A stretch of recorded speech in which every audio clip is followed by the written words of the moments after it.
Hello, everybody. Apologies for the delay, and by the delay, I mean 1 minute. I just made the live now post. Give me a second. I gotta post the other one. Happy Wednesday. Happy Wednesday. I have had a Wednesday.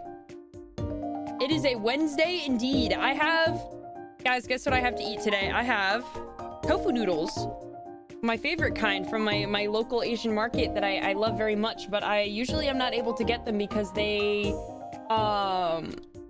like, I don't have time to go to the Asian market all the time, so I went today. I went the other day, and now I got some. So I'm very happy. Why am I tweaking? Why is my mom... Oh, no, it's just... Oh, okay, we're good. I think we're good. Oh, yeah, I think we're good. Anyways. Aceattorney! I'm booting up the game. Anyways, I hope you all had a good day. I had an it is whatever it is day, you know.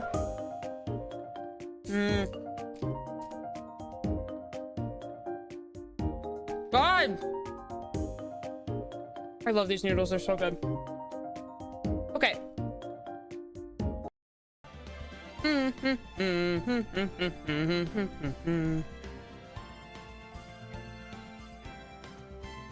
Oh. Don't mind that. Anyways. Game capture. Ace Attorney. There we go. Alright, guys. Let me, Okay, there we go. It is Wednesday, my dudes. If I discuss what I want to do to YouTube, I'd end up on a watch list. They said YTT captions are fixed, and they were in fact not fixed. Lies! They were lying. Oh my god, my dad's calling me. Not now, Dad. Currently sick with the flu. Oh no! Oh no, everybody's getting sick right now. I hope you feel better, man. I hope you feel better. Yesterday for me, the other streamer I watched had her birthday stream, and an SMR merch in my wallet is already crying. Real! Dude, I got an email that the keyboard caps that I ordered from one of my Oshis got delayed. Mind you, I ordered it last summer and it got delayed to May. It was supposed to come like this week and it got delayed to May. I was so mad. My lord! Hopefully it'll just be another day or so for recovery. Let's hope so.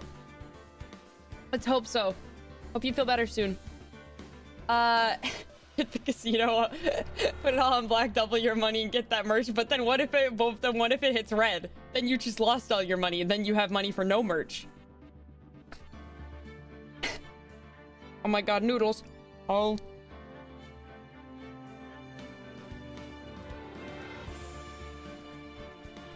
Yummy. Okay, sorry guys.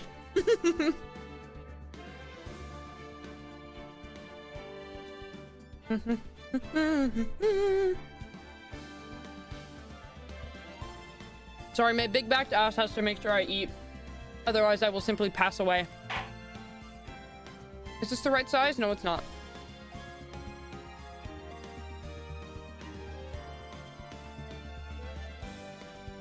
Okay, I think we're good. There we go.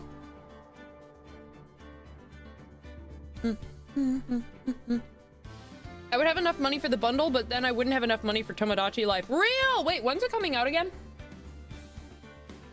I have to put that on my calendar. Also, guys, I went to go make the live now post. And you know that Chilla's game, the Chilla's art game that I'm very excited for? When I asked Google, what time is the game coming out in PST? You know what it told me? It told me midnight tonight.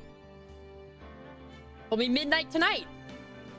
So I was like, oh, okay, I'll stream it tomorrow then. Because obviously I'm not going to stream at midnight. And then I go to make the live now post, and what do you know? I see the tweet from Chilla's art. Umigari is now available. Fuck! If I had known, I would have played it today. So I have to avoid spoilers. I'm sitting on like $200 for Oshi merch because I know it's yeah. No, that's not real. Tomodachi comes out in April. Okay.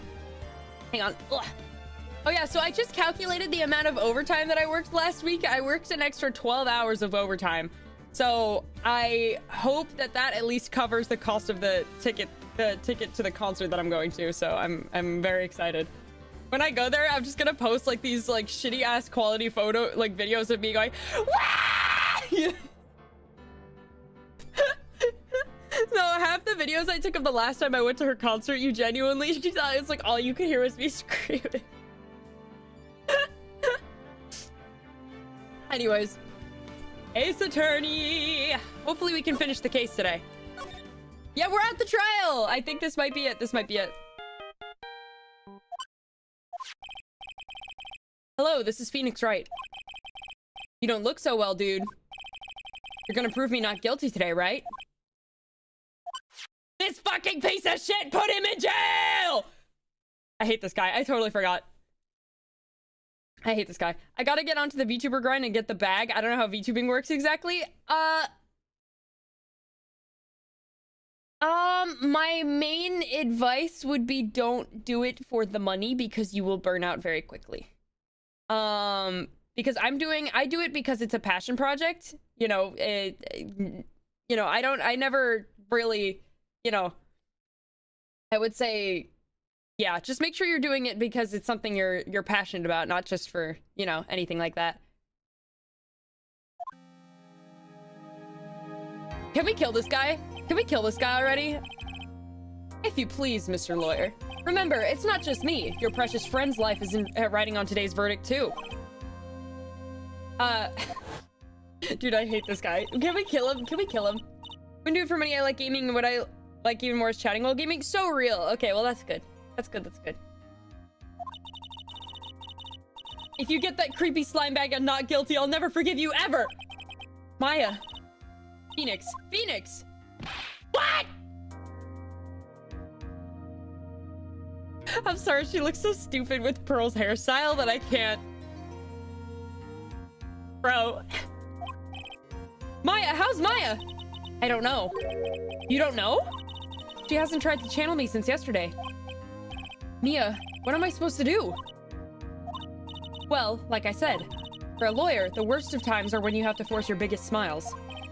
But you can't give up. There's still some hope left.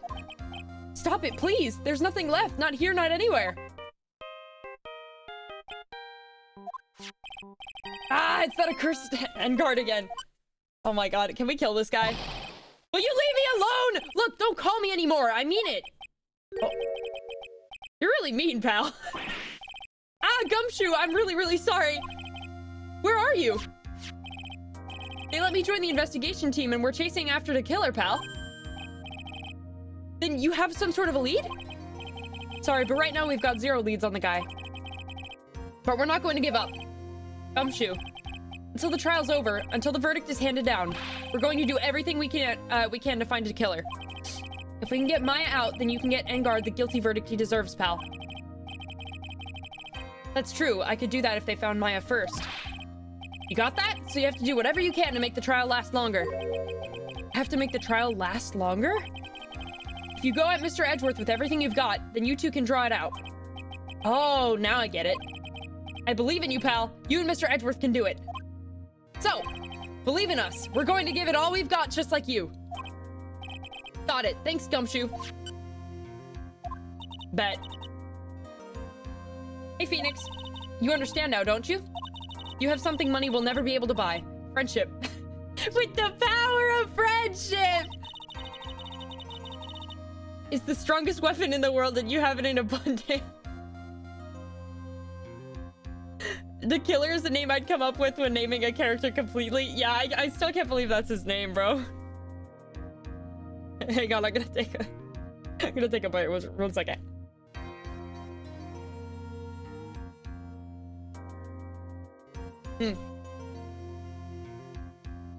With the power of friendship. Yeah. Looks like we're coming to the end.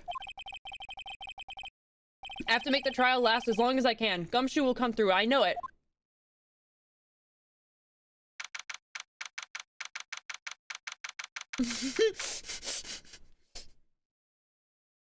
I just looked over. When I'm in the Ace Attorney universe and my name is Shiz My Pants and not wins the lottery. My Little Pony core game, friendship is magic and all. True. Oh my god, that shit was funny. No, just looking over and seeing Shiz My Pants. Just... I'm so immature, bro. Court is now in session for the trial of Matt and Guard. The defense is ready, Your Honor. The prosecution has been ready for a while, Your Honor. Now, as I recall, we concluded yesterday's session with a big mystery on our hands. The mystery being what exactly was Miss Adrian Andrews' role in this murder. That is to say, is she really connected to the crime itself? Mr. Edgeworth, if you would please inform the court of today's proceedings. Adrian Andrews. She forged evidence that threw suspicion onto Mr. Engard, and then proceeded to escape the crime scene by wearing a nickel samurai costume. The guilt of these actions are those from which she cannot escape. Then you're saying that she is guilty after all? I'm not finished, Your Honor. Miss Andrews has nothing to do with committing the actual murder. I would like to direct the court's attention to this card. What is that? It looks like a shell. This is the calling card of a certain assassin. Assassin, you say? Yes, Juan Carrito was killed by a professional assassin. And the person who hired the assassin, his client, so to speak, is Matt Engard. What a surprising turn of events! I would think it's become commonplace by now, Your Honor. I know what's going on this time. So I know that everything Edgeworth has said is true. But we still have to hold out as long as we can. At least until Maya's safe and sound. I wonder how the trial will turn out today. Now then, please call your first witness, Mr. Edgeworth. The prosecution calls the defendant's mentor, Mr. Will Powers, to the stand. Oh my god, I forgot he was technically his mentor. Now then, witness, your name and occupation, please. Okay. I'm, Will Powers. I'm a poor, underpaid action star. And what is your relation to the defendant? Well, I guess I'm sort of a lousy mentor to him in a way. Yeah. Mr. Powers, please, you don't need to put yourself down so much. Oh, sorry, but I'm just kind of a nothing sort of guy. On the night of the murder, you visited the defendant's room. Is this correct? Yes. I didn't know that. But, you know, I didn't actually get to see Matt when I went. All you need to do is answer what you're asked. Now then, I would like you to please testify about when you went to Mr. Engard's room. Okay, sure. Oh, fuck. After the award ceremony, I went by myself to Matt's room. Matt was standing there in front of his room, still in his nickel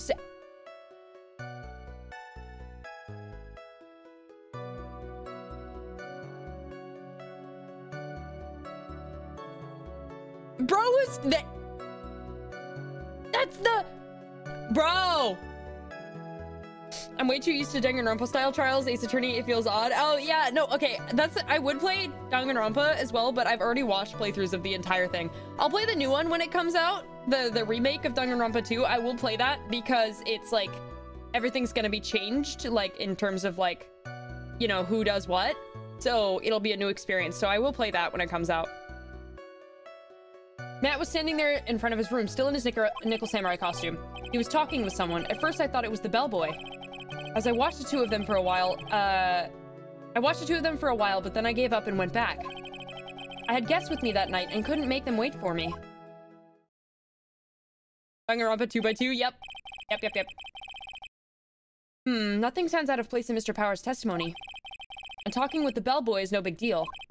If one assumes that the person Mr. Engard was speaking with was an ordinary bellboy. What are you implying? Well, Mr. Wright, let's have your cross-examination, shall we? Looks like we're in another sticky situation. Huh? A trap. Can't you smell it, Phoenix? But for us to find out more, we're just going to have to charge in head first, right? Alrighty.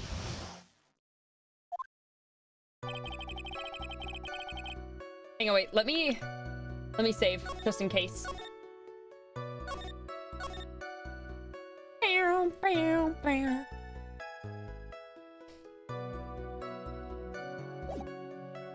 Yum. Okay. Wait, no.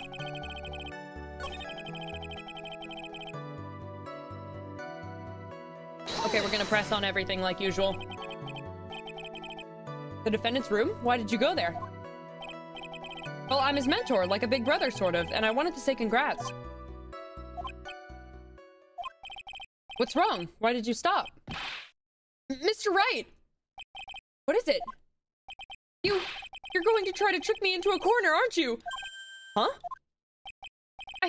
I know I'm just a poor underpaid action star, but I'm not the killer! No one said you were, Mr. Powers. No, please, don't trick me! Every time you do your lawyer thing, the witness suddenly turns into the bad guy! Every time? Witness, I will personally talk to the defense later at a later time. So for now, please kindly cooperate and continue with your testimony. Sorry. So you went to the defendant's room, and then? Hey, wait a minute. When and how did I suddenly turn into the bad guy here? Matt was standing there in front of his room, still in his nickel samurai costume. Okay. Are you sure that it was Matt in guard?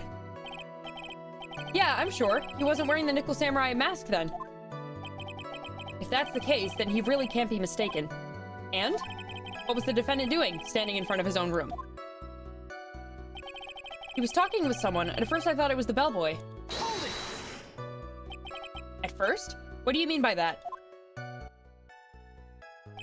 Well, he was in a bellboyish uniform and he had a bottle of juice on a tray. Sounds like an ordinary bellboy to me. Yeah, but I didn't think he was a normal bellboy. And why was that? Why did I think that, Mr. Wright? How am I supposed to know? Sorry, but I can't remember right now. Sorry.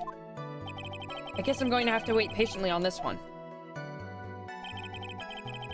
I watched the two of them for a while, but then gave up and went back. You saw the two of them, the bellboy and the defendant, together, correct? Yeah, the bellboy just wanted to say congrats. Now, while you were watching the two of them, did you notice anything strange? You know, I did feel something weird. I think it was because Matt, well, he gave the bellboy a tip. A tip? But that's a perfectly normal thing to do. So how long did you watch the two of them? Not more than a minute or two, I think. I had guests with me that night and couldn't make them wait for me. Who are these guests you're talking about? You guys, of course. You and Maya and Little Pearl. I thought it would be really rude since I invited you guys if I disappeared on you. So I went back to my seat pretty soon after seeing Matt in the hallway. This is like squeezing water from a stone. It's probably pointless to press further. You remember this incident? Did Mr. Powers leave his seat that night? I don't remember that happening at all. Maya was making such a racket in her hyper state. I ended up focusing on her. I see. In any case, from his story, he probably wasn't gone for very long. Okay. Do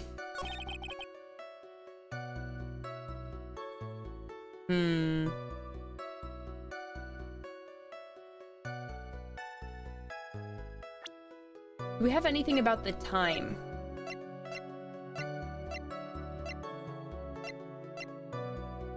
Or do we have any evidence that he didn't leave his seat?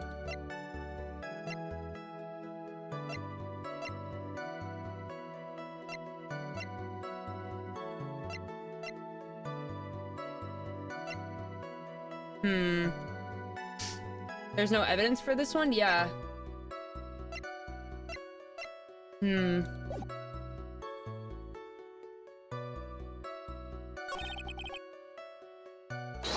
This is one that I'm like...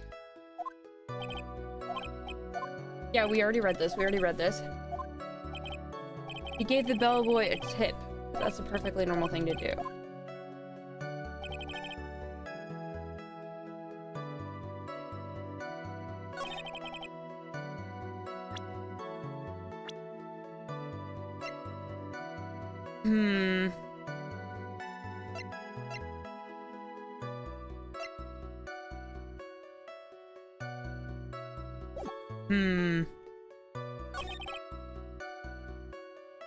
What happens if I present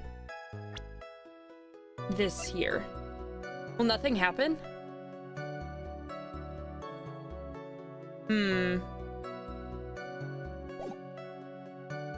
Yeah, this... You're supposed to press the third one, which you did. Yeah, wait, let me try this again real quick. Why did I think that? Oh. Oh, wait, is this different? Did I have to go back? Okay. Or did he already say this? Did you know, I feel something weird. I think it was because because he gave the bellboy a tip. Could it be that you felt something strange about the tip giving okay, this is different. Oh, okay. I said that before, but okay, you had to go around a second time. Could it be that you felt something strange about the tip giving incident itself? Ah, yeah, that's it. You really know your job. Mr. Edgeworth. Yes, Your Honor? This bellboy, he wasn't an ordinary one, was he? Perhaps we should let the witness tell us. Very well. Mr. Powers, please amend your testimony. You mean about the bellboy, right?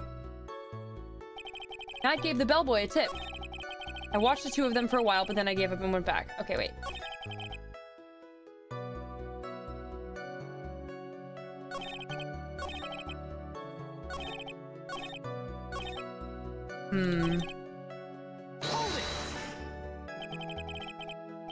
So he gave the bellboy a tip. What's so strange about that? Well, you see, Matt's not a poor penny pincher like me. I was trying to figure out how much it was, because the tip really shocked me. How much it was? But that's when something even more surprising happened. The bellboy was putting the tip he got in his pocket. And that's when I got my first good look at the guy's face. I was really shocked. I'm afraid I don't follow at all. Sounds like Mr. Powers was surprised twice by this event. Wonder which of his shocking moments I should ask about. The face, because he has a scar on it. What was so shocking about the bellboy's face, Mr. Powers? Well, he wasn't exactly a boy, more like an old gramps. Ahem, I hope you know that discrimination towards old men is no-no in my court. No, that's not what I meant at all.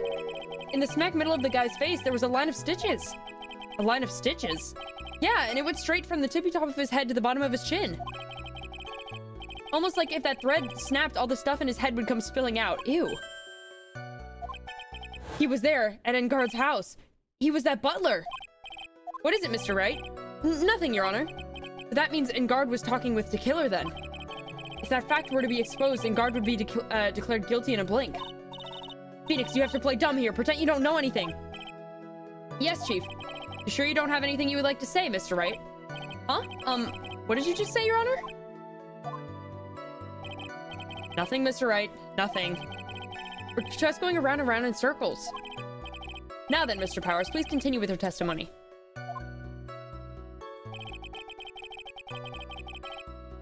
Let me save again.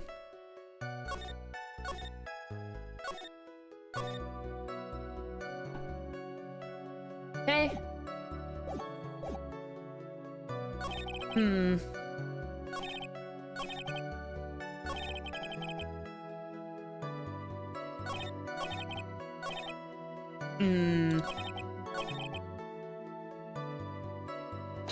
Maybe if I say the tip amount.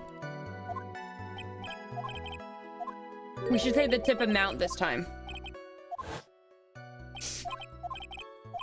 Oh, never mind. I can't pick this time. Oh wait, no, yes I can. The defendant is a huge star. He can afford to give generous tips, wouldn't you agree? Sure. But giving him that much was maybe a little too much, I think. A little too much. Would you please clarify for the court? About how much would you say the defendant gave the bellboy? Honestly, I don't even know. I can't even begin to guess. Why is that? Because he gave the bellboy a really, really fat roll of cash. A roll of cash?! Ah, well, how interesting. That certainly was a very generous tip, wasn't it? A very fat roll of cash. That can hardly be declared a tip, Your Honor. That can hardly be called a tip, sorry. The judge is beginning to look awfully suspicious of us.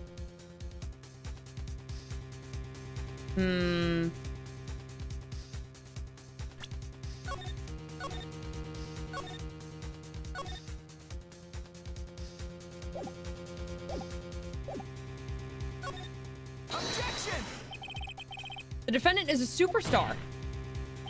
That kind of tip is typical fare for people like him. Objection! Are you saying that all superstars are super spenders?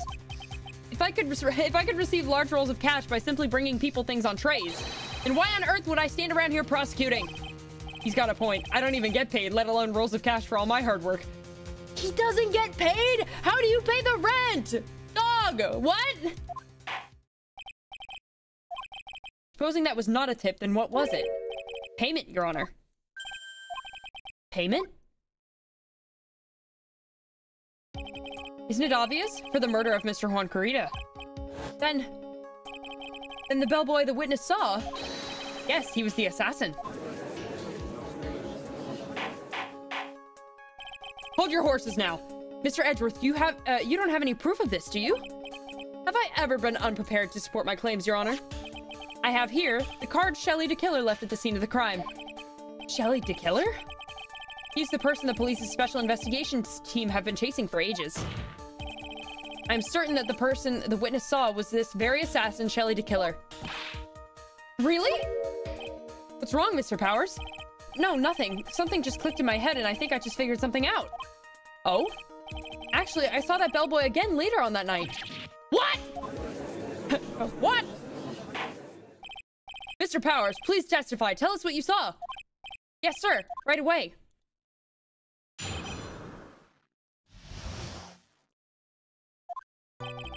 This time, I was in that hallway because I had to go to the bathroom.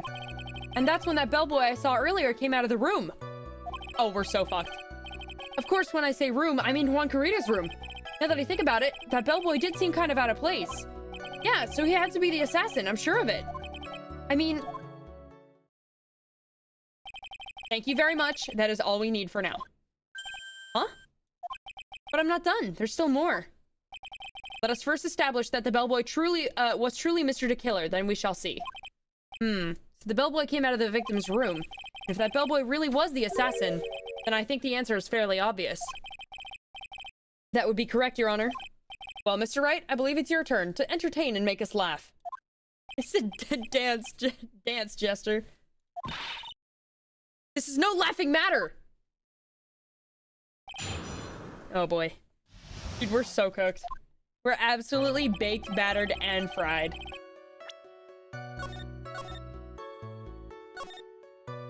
Hang on, I'm gonna take a bite real quick.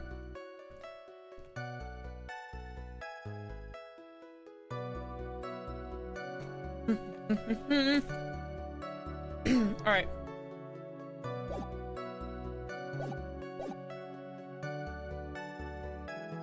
Okay.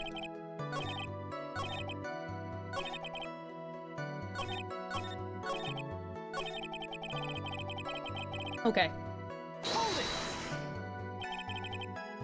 What time was it? Well, I don't remember.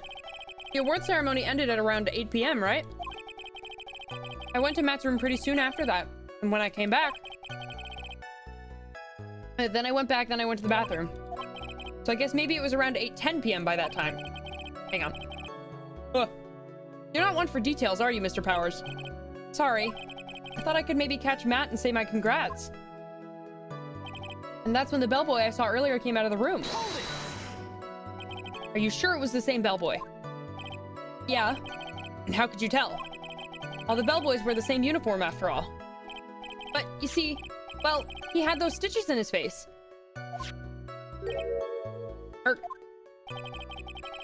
So I'm sure it's the same guy that was talking with Matt. Random question to all. Does anyone know a good cookie recipe? Ones that don't turn into stone within a day and stay soft. Usually I make Pillsbury cookies because they're convenient and they're very good, so I'm sorry, I don't know it. I don't know a recipe off the top of my head. I'm sure it's the same guy that was talking with Matt. So which room did the bellboy come out of? Of course, when I say room, I mean Juan Corrida's room. Now that I think about it... Oh, wait, I forgot. Here. The victim's room, huh? Yeah, the one with all the really pretty flowers and teddy bears. It was Juan's room, all right. Words cannot describe how screwed I am. Bro knows we're cooked, too. Let's continue. Oh, shit.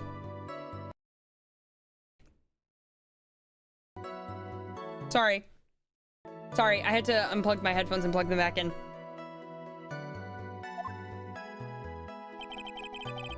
Okay. Press on this. So what exactly was so out of place about him? Right. Why the insipid grin? Maybe because I have no idea what I'm doing, what damaging thing he's going to say next.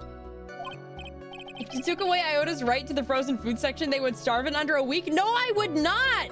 Holy shit, no, guys, I know how to cook. I just don't have the time. I don't have the time or the motivation to most days. If I have, like, people coming over, I will cook. Like, I enjoy cooking. I just don't do it very often because I'm busy, you know? Like, I come home and I immediately start stream. You know? And then by the time I'm done, it's like 9 p.m. and I'm not about to go, like, cook a big meal and then have to wash the dishes, you know? I'd rather just have, like, something quick, you know? I guess I'll just make muffins or waffles or pancakes. Anytime I tried making chocolate chip cookies, they turned into stone within the hour. Oh, that's so sad. Well, if you, like... I'm sure maybe you can find a recipe for ones that are, like, specifically soft. Oh my god! Hang on, I have to make sure that my, so my headphone cord, I think, every time... So, it, like, it's on the floor a little bit, so... Why does it keep doing that? Oh my god.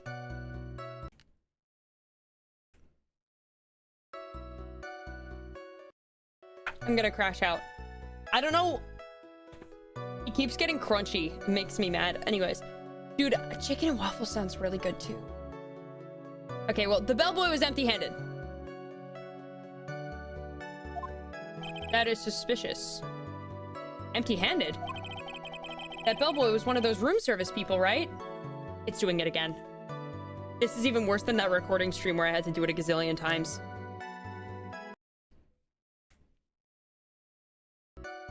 What the fuck? Okay. He wasn't pushing a cart and he wasn't holding a tray either. You'd call that a little strange too, wouldn't you? I agree that it is a bit strange, Mr. Powers. But is it really that unusual for a bellboy to be empty-handed? What should I do? Should I let Mr. Powers' testimony slide, or try to pull a fast one? There's nothing strange or unusual about an empty-handed bellboy. Dude, I am bullshitting. This is like the type of shit I had to do in college. This is like college writing essays about something that you have no idea what you're talking about. Just pulling shit out of your ass and throwing it at the wall and hoping it sticks.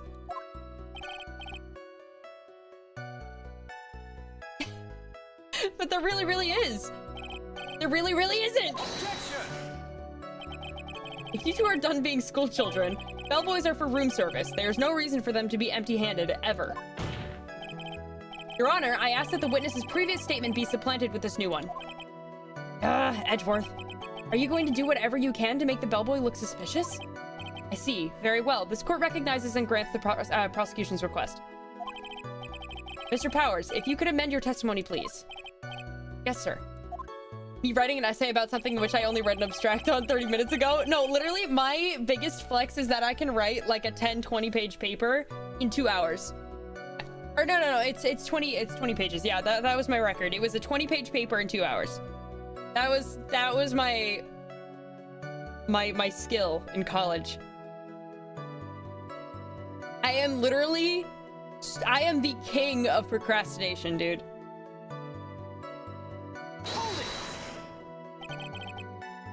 Oh wait, did I already say this?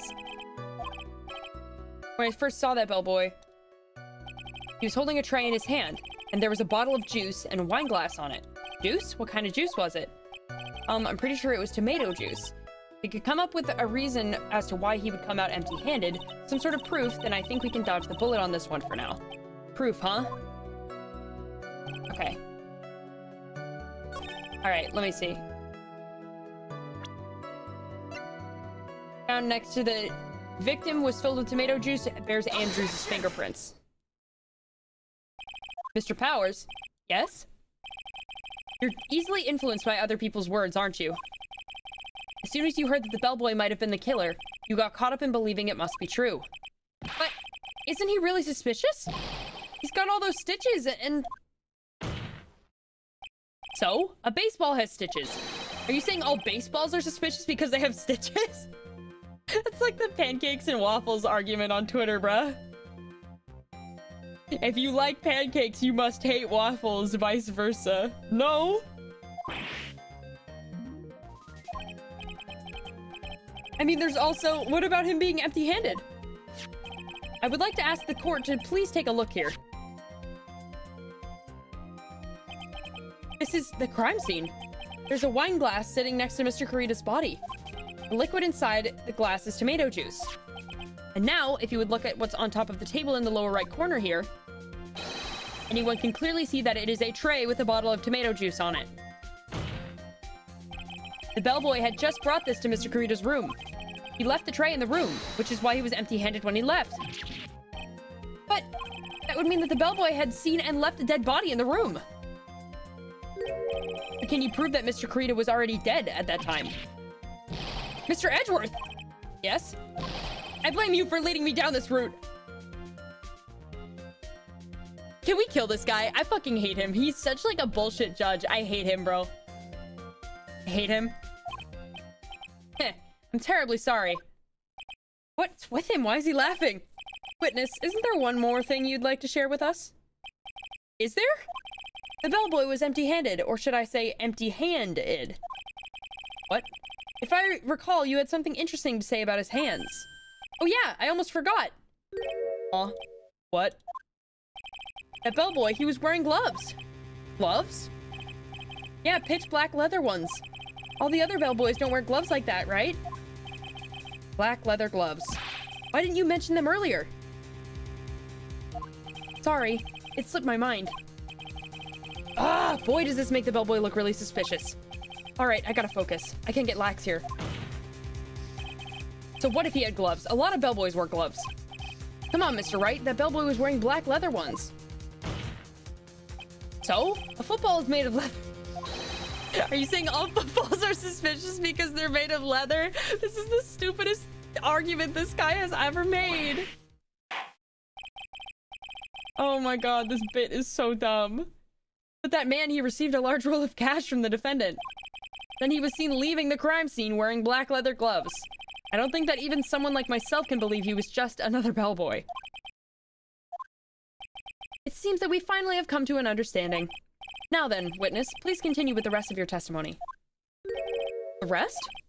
Oh yes, please tell us more. Okay!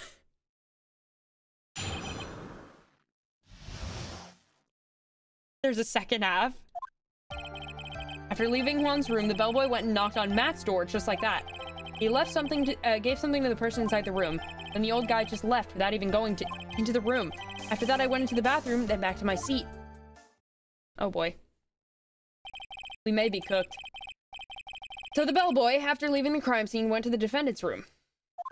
Yep, I kind of saw that all by accident. Some accident? I'd say you saw too much! And all of it was suspicious to high heaven. I think it's safe to say that we can no longer consider this bellboy to be normal. Now then, let's get started, shall we? Mr. Wright, your cross-examination, please. Yes, Your Honor.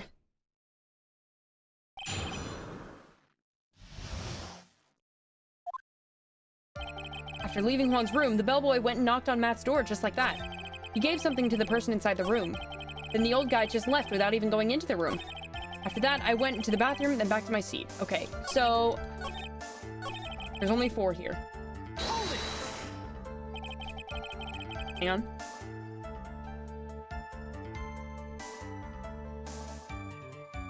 Nom. Sorry, hang on.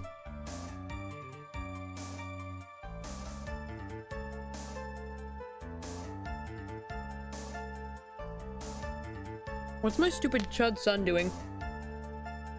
I don't know where he is. Okay, sorry. Excuse me? I may be a poor underpaid action star, but even I wouldn't stoop to spying. Brother, that's what you were doing. Like, you were waiting, but then you were just watching.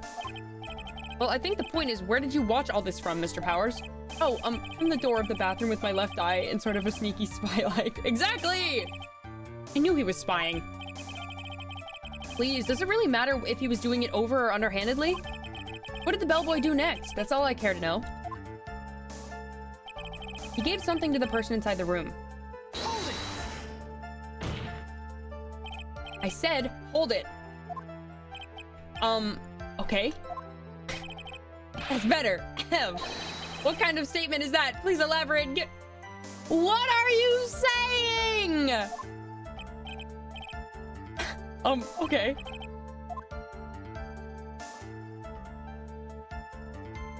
Oh, we have 3 options here.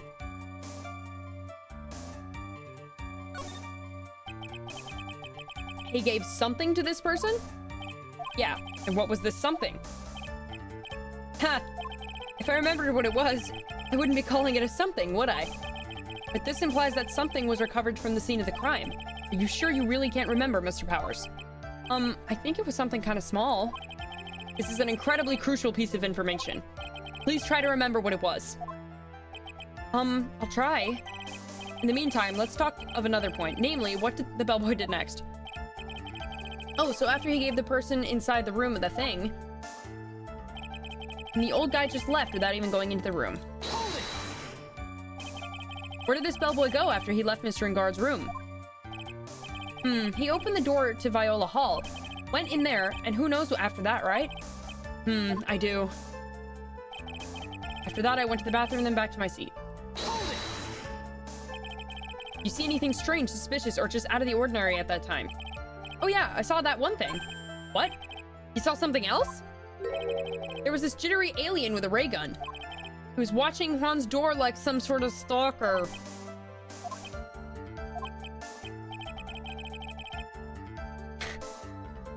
I think we can forget about the alien. Well, Mr. Power's testimony was just now was as vague as his first. It's a little troublesome, isn't it? But I'm sure if you press him enough, everything will become clearer. Although that just makes it harder on us, doesn't it? Talk about a lose-lose situation. All right, where was the one with options? It was this one? Yeah? Okay. Let's see what we can press here. Ask about the person inside. So who took this something the bellboy handed off? Actually, I don't know. What do you mean? I'm sorry, but I only saw the person's arm. Only an arm? And you're saying you didn't see the person's face? Yeah. I would like to summarize this testimony up to this point, if you don't mind. When the bellboy left the crime scene, he immediately went to the defendant's room. There, he handed a small item to some sort to the person inside. As for the person who received the item, all you could see was the person's arm. Yes, it was just like that. Mr. Edgeworth, is all this really that important? Of course, Your Honor. I think this is of the utmost importance. Hello! Welcome back! Yes, good to see you too. Thank you for stopping by. This is when whatever was removed from the crime scene was handed over to the client. Mr. Powers, please try to remember what it was that the bellboy handed off. Well, let's see. I think it was... No. If you remember, please add it to your testimony. Yes, sir. Glad to catch you live again. Thank you for being here. Yep. Thank you. If I saw it again, I would say for sure, but I think it was some sort of wooden statue. What the hell? What the hell? Wooden statue. Oh my god, is it the Thinker? Holy shit, full circle. 2.0 looks amazing, by the way. Thank you. Thank you. Holy shit, it's the Thinker. We've come full circle. It's the Thinker clock. A statue? Yeah, it kind of looked like one, I guess. If I saw the actual thing again, I'd probably remember, you know? Looks like for this trial to proceed, I'm going to have to come up with whatever this statue thing is and show it to him. You're going to have to trust your instinct on this one and take a chance, Phoenix. Well, Mr. Powers, let's continue with your testimony. What did the bellboy do after that?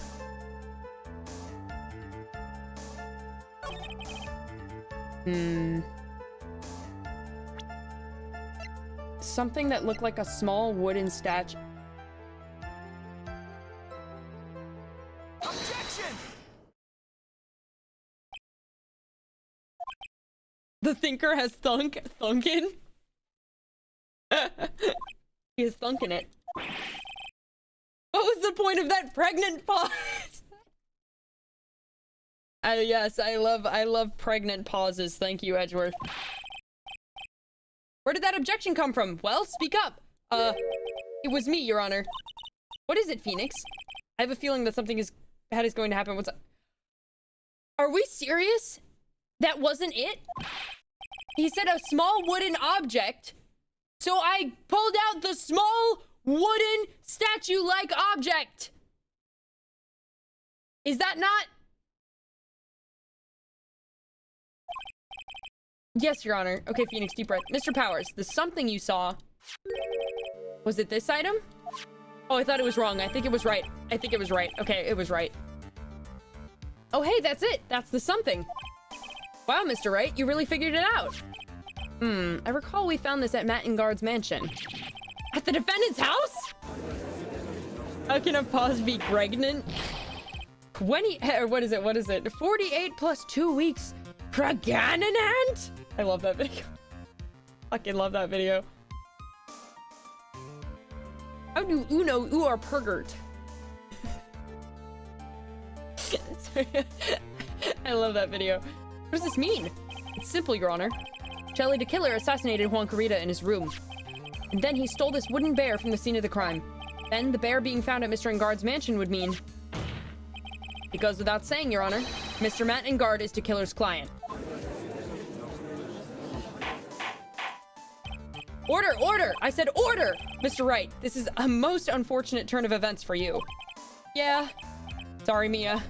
No, it's all right. Your judgment was sound. Actually, I figured the bear would come up. If not now, then it would have later on. Even if you hadn't shown it to the court, I'm sure your friend Edgeworth, would have. I almost forgot that he knew about it too. I think it's clear that there is no need for us to continue this trial. I can't let this happen. I have to do something. There has to be something I've overlooked. Your Honor, a minute, please. Yes, Mr. Wright? There are still a few points left that we have not fully explored. What are you trying to pull? Oh? Well, we can't have that. All right, Mr. Wright. What questionable point would you like to explore further? Oh, boy. I might cook myself here. Okay. Hang on.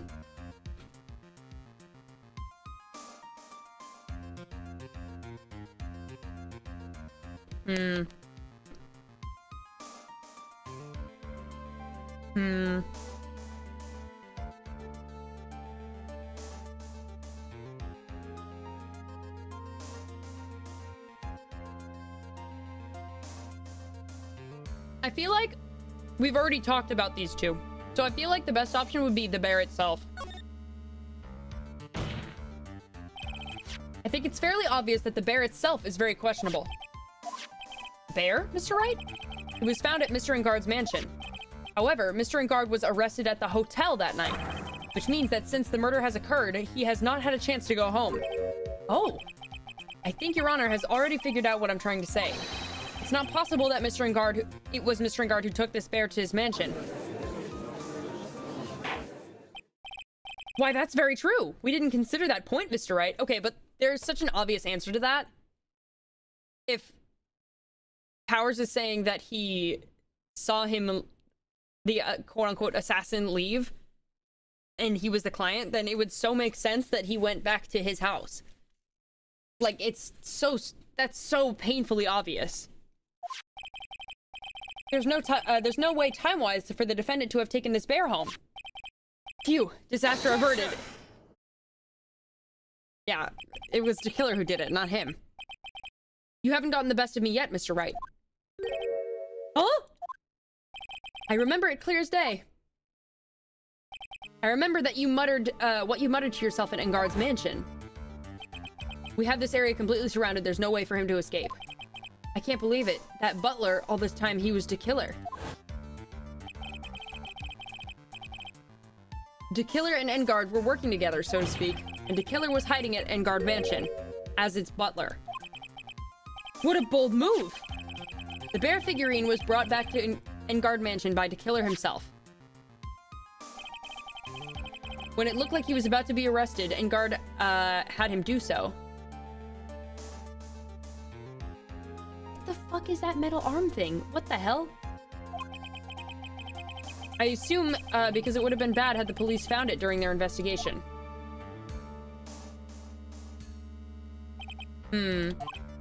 Well, Mr. Wright, you've been quiet for a while now. This is too much. Isn't there anything I can attack at all? I have to try. I have to find something else.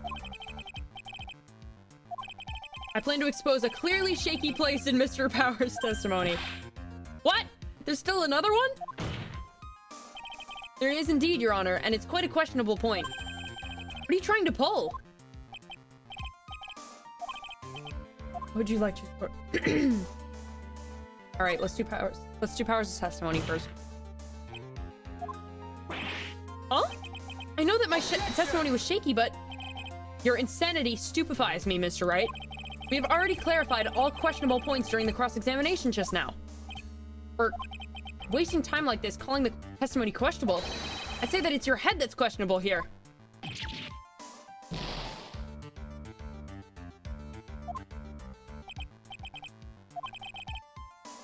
What? Hold it. Please, wait. You're being very persistent today. Because I can't let it end like this. I know my outburst just now was a little questionable. Questionable indeed. But there really are some questionable points left to discuss, Your Honor. What are you trying to pull? We can't have that. Okay, here we go. The person who received the bear. There's one thing in Mr. Powers' testimony that was very unclear, and that is the identity of the person who received the bear. He gave something to the person inside the room. I'm sorry, but I only saw the person's arm. As long as we don't know who it was that took the bear, we can't be sure of... Ah!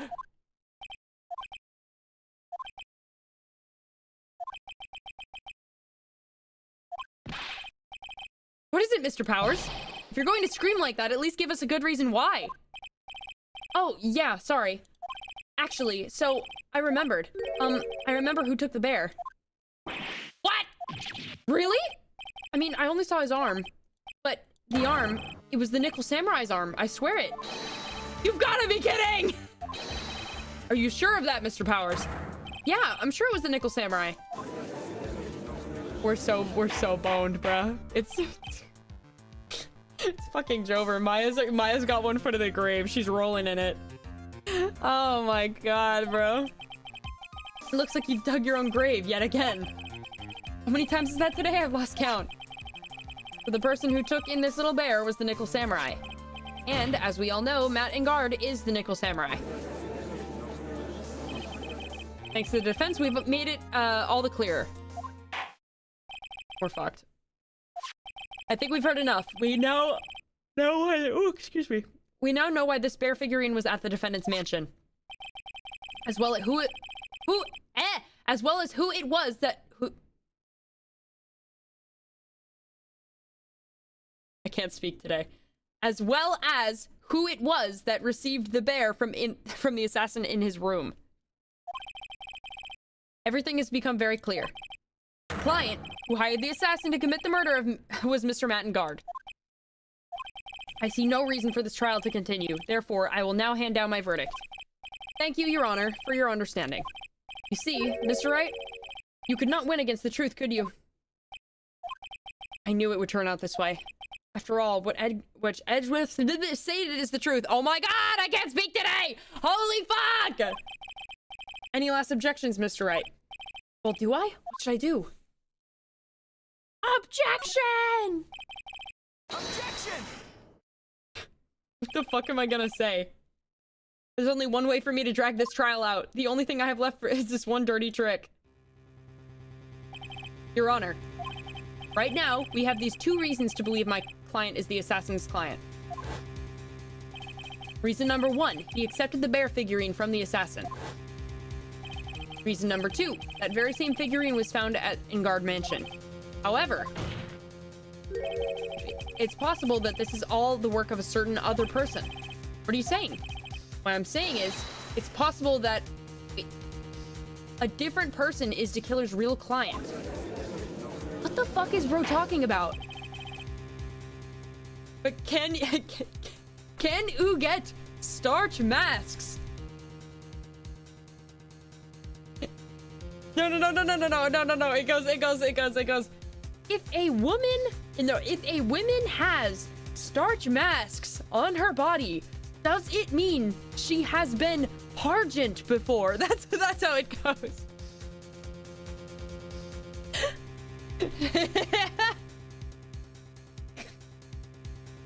Does it mean she has been pargent? Sorry. Yes. This is all you have? Now then, Mr. Wright, let's hear your theory. Oh no. Oh no. I don't have it. I can't save. Oh no. Oh no. Oh, I'm so fucked.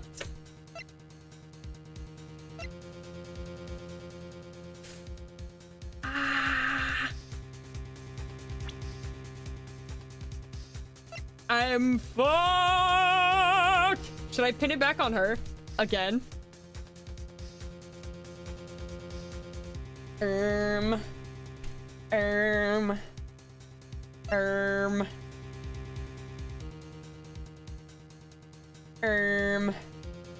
I say it's him? The killer is the killer. I mean, we know that it was him, but like, obviously I can't say it's Matt.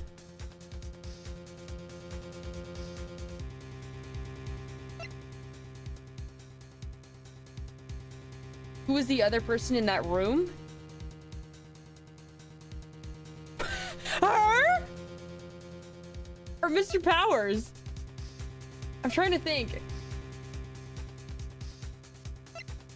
Because he said that he saw her in the doorway, but ain't no way we're gonna do exactly what he was begging us not to do. No way, bro. He was literally just saying, you're way overthinking it. Ah, I'm stupid. I don't know.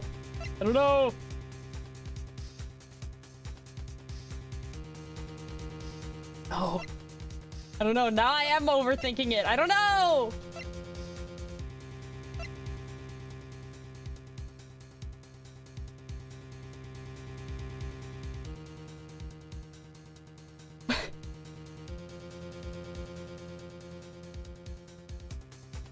Maybe there was a reason he was begging us not to do that. Maybe because it isn't because he's innocent.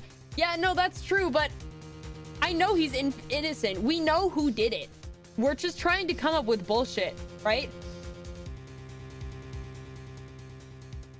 It's really simple. Who was the other person in the room that could have been the murderer?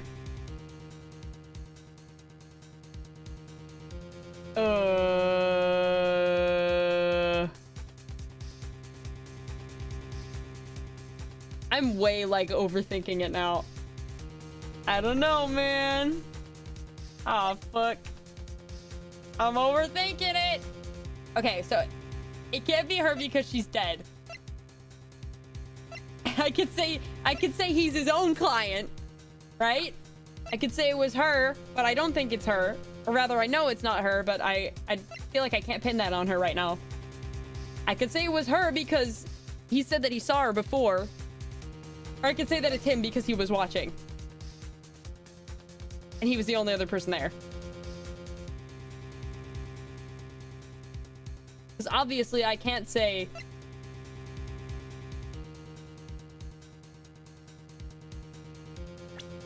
Wait a minute.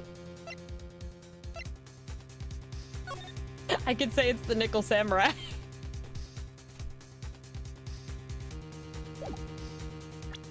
Who was in the room at the time of the murder? Juan Carita? I mean, it was just him and the killer, right? So what am I gonna say, that he killed himself even though it's obvious he didn't? Like, that doesn't make... I'm so confused.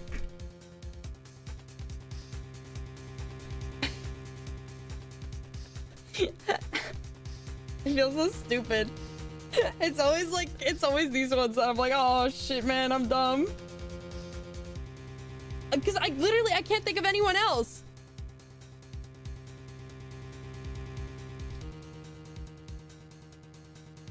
I was gonna say, he's the only other person who was nearby, who quote unquote saw it all happen.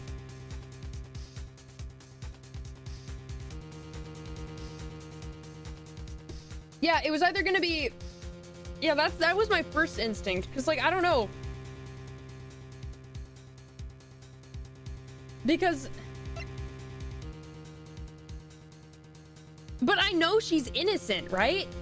So, oh, this sucks. I know she's innocent though.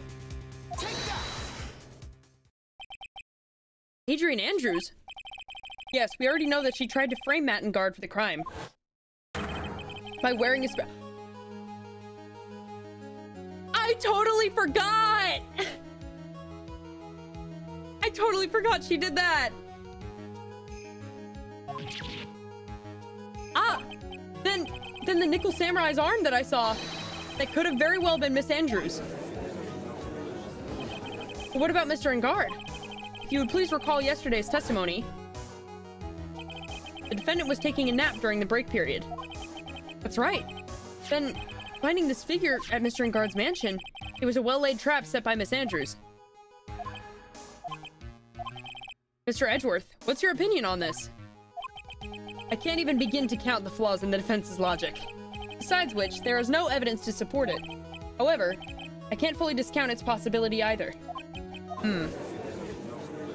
What is with this trial? Come on, anyone can tell Engard did it. Oh Jesus, oh Christ, all the people are yapping, oh God.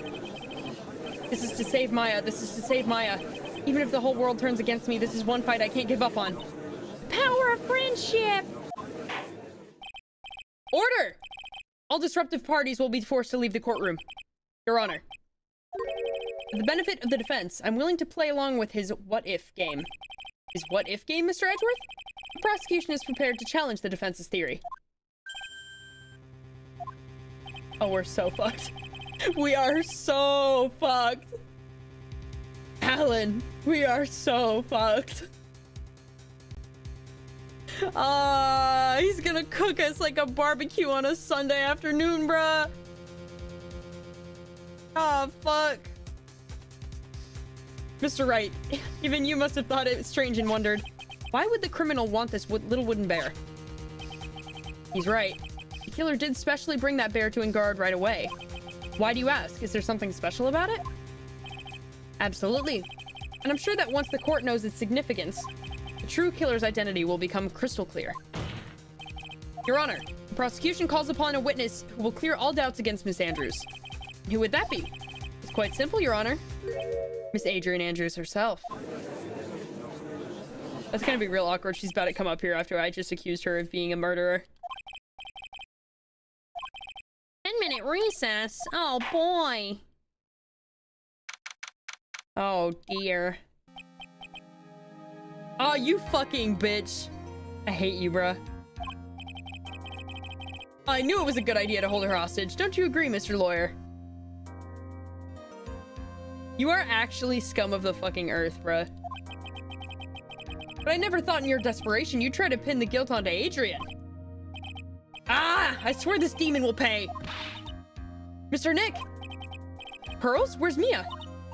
I don't know. A really strong power suddenly called her away.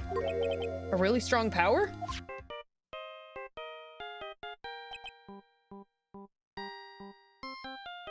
Oh no. Mr. Nick, your phone is... It's from Gumshoe. How's it going? Have you been hanging in there, pal?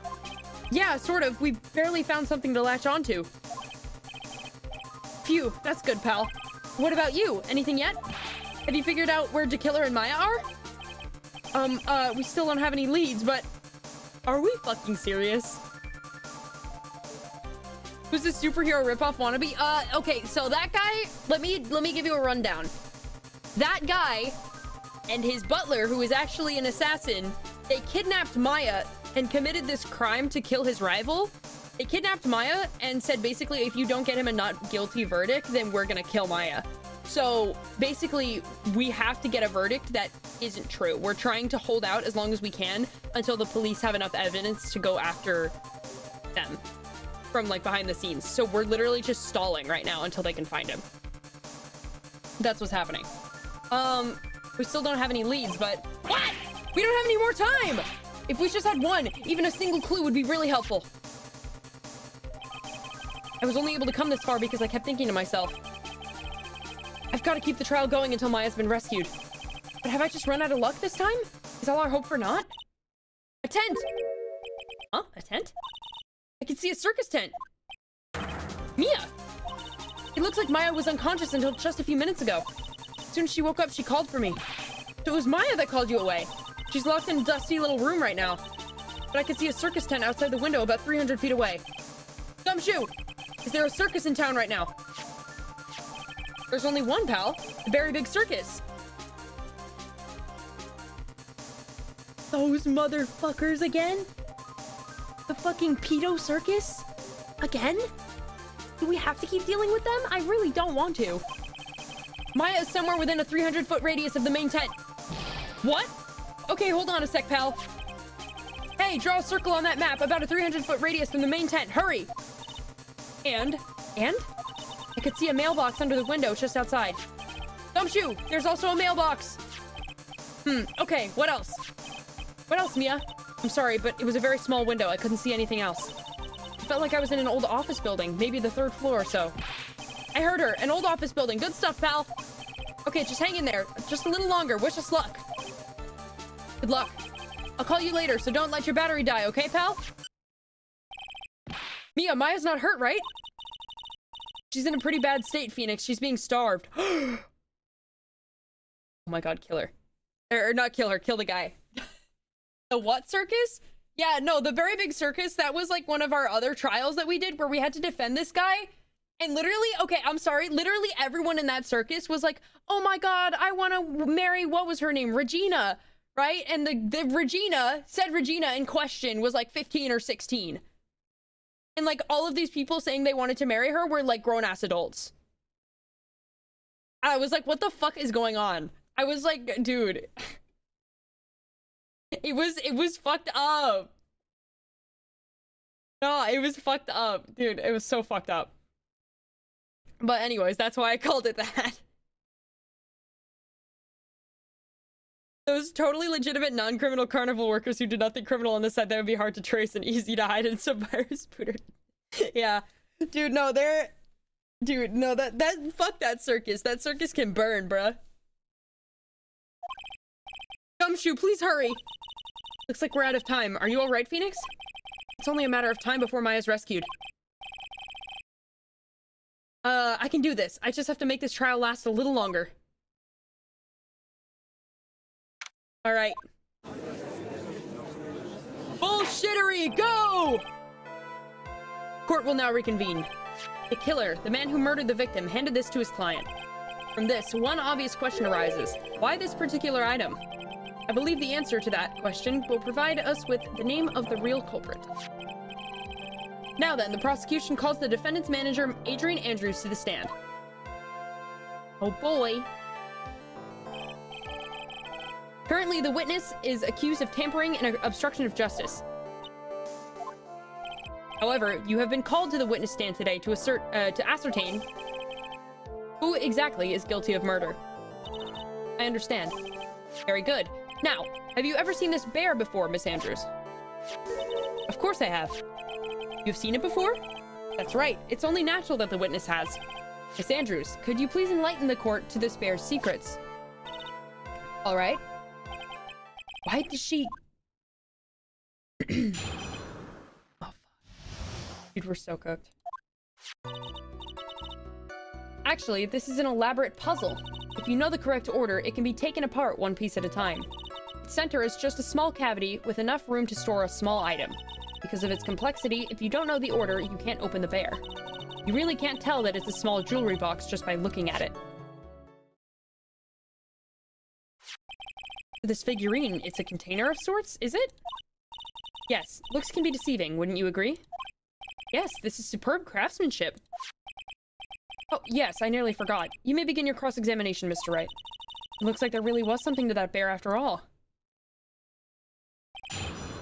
Ah, shit. Oh, boy. Let me save right now. I'm saving. Hang on.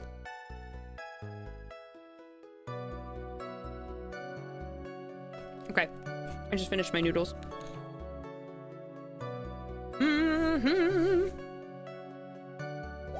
Okay.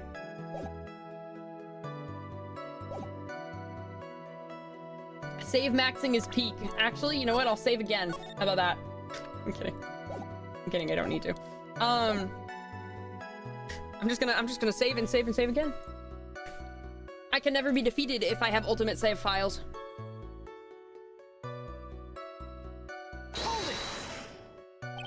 A puzzle. That's right.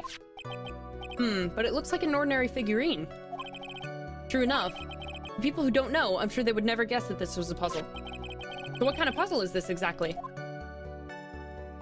If you know the correct order, it can be taken apart one piece at a time. So you can take it apart? And how would one go about doing that? Ah! Wrong button. Well, you first turn its tail to the right and then push it in. Oh, yes, I see. After that, the arms and legs are free to move and can be removed. Oh, this is most interesting. A boy and his new toy. It's like he's 5 all over again. What the fuck? Oh, don't mind me. Go ahead and carry on. Fucking hate this guy. I think he's lost it. So what do you find after you take the puzzle apart? At its center is a small cavity with enough room to store small items. And how do you know about this? I know because I was the one who bought it. Huh? It was a souvenir from when a friend and I went to Switzerland. Then this was a present from you? That's right. It was a puzzle in the shape of a bear, so I thought it would be perfect for Juan. It was a present from Miss Andrews. Witness, let's continue with your testimony. Because of its complexity, if you don't know the order, you can't open the bear. Who exactly knew how to solve this puzzle? Only the two of us, Juan and myself. It was a souvenir from Switzerland, so I doubt there are that many people with the same bear in this country. This looks like it can be easily broken, especially if someone wanted to get at what's inside. Well, it's a toy, but it can never be the same again once it's been broken. Who else knows that this bear is actually a small container or jewelry box? I never told anyone. And as long as Juan never told anyone either, then only the two of us knew. The two of you, huh? And of course that means Mr. Engard didn't know, right? I think this is about all I'm gonna get for now.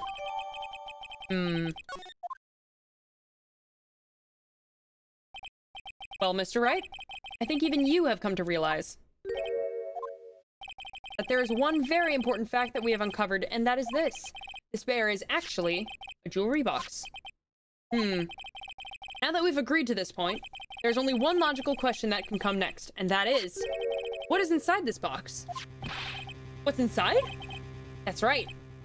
That's what we're going to find out next. Witness? Yes? You are the only one who can open this. Please. Oh, shit. There's a painful silence hanging over the courtroom. All eyes are on Miss Andrews' oh shit. As she tries to open it, as I'm assuming is what she said. I've opened it. Is this what you wanted? Don't tell me that's... Do not tell me that's the suicide note that was hidden. What is that? It looks like a note.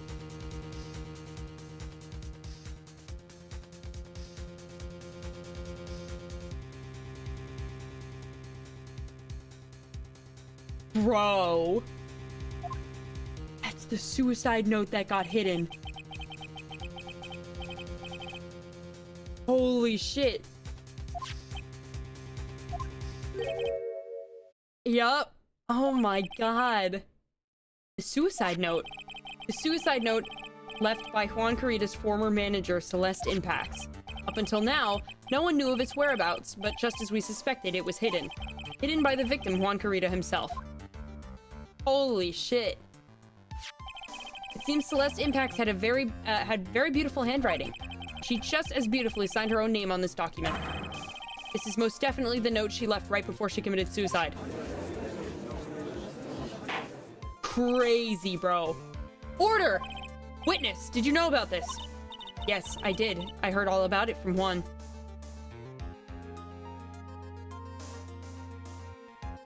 Girl, so you're quote-unquote trying to find the note all this time? So you were lying to me? You bitch!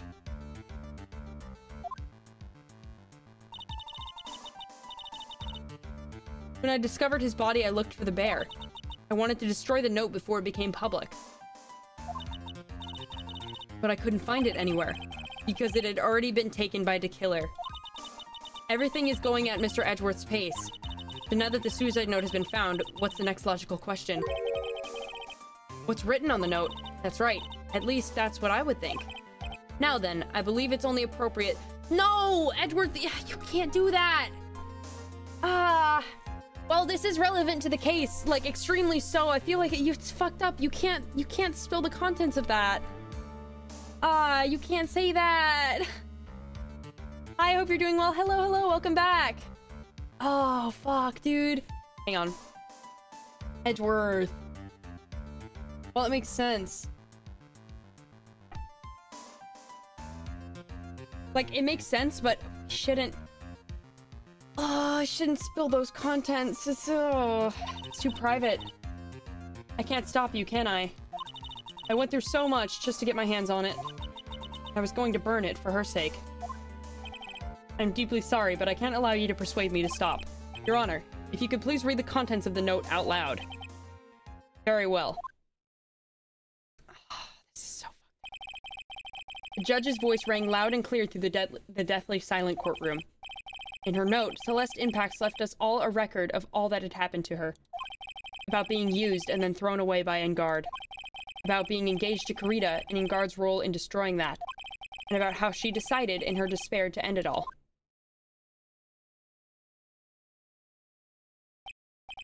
And that's all Miss Impacts had to say. There's one thing I would like to say here. The prosecution has no interest in slandering Mr. Engard. Then what? Our intention, Your Honor, is to establish a motive for murder. Isn't that correct, witness? Yes. On the night of the murder, Juan was going to make the contents of the note public. After the post-ceremony show, he was going to hold a press conference. My word! Engard values, above all else, his refreshing like a spring breeze image. Which is why he had to stop this note from being made public. At any cost. Dude, it's so weird not, like, going for the right thing. Like, I have to try and... Like, this is literally all of the evidence is, like, we could have proven this, like, 6 times over, but we have to pretend to defend him. Because of Maya. It fucking sucks. There's no room for doubt here. This is going to, like, ruin my fucking reputation, bruh. Mr. DeKiller's client's goal was to obtain this suicide note, and the only person who needed this note that badly is the defendant. Let's not forget that the bear with the note inside was found at the defendant's house.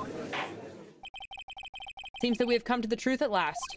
The defendant's motives were entirely selfish. He deserves no sympathy from anyone. How am I supposed to escape this one? Why the hesitation, Phoenix? Gumshoe hasn't called yet, so you know what you must do. I know. I have to carry on and buy him some more time.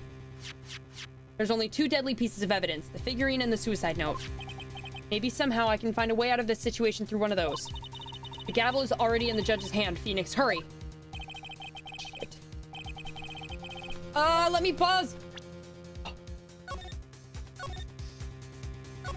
Let me save. Okay. Okay. Oh, this is a tough decision.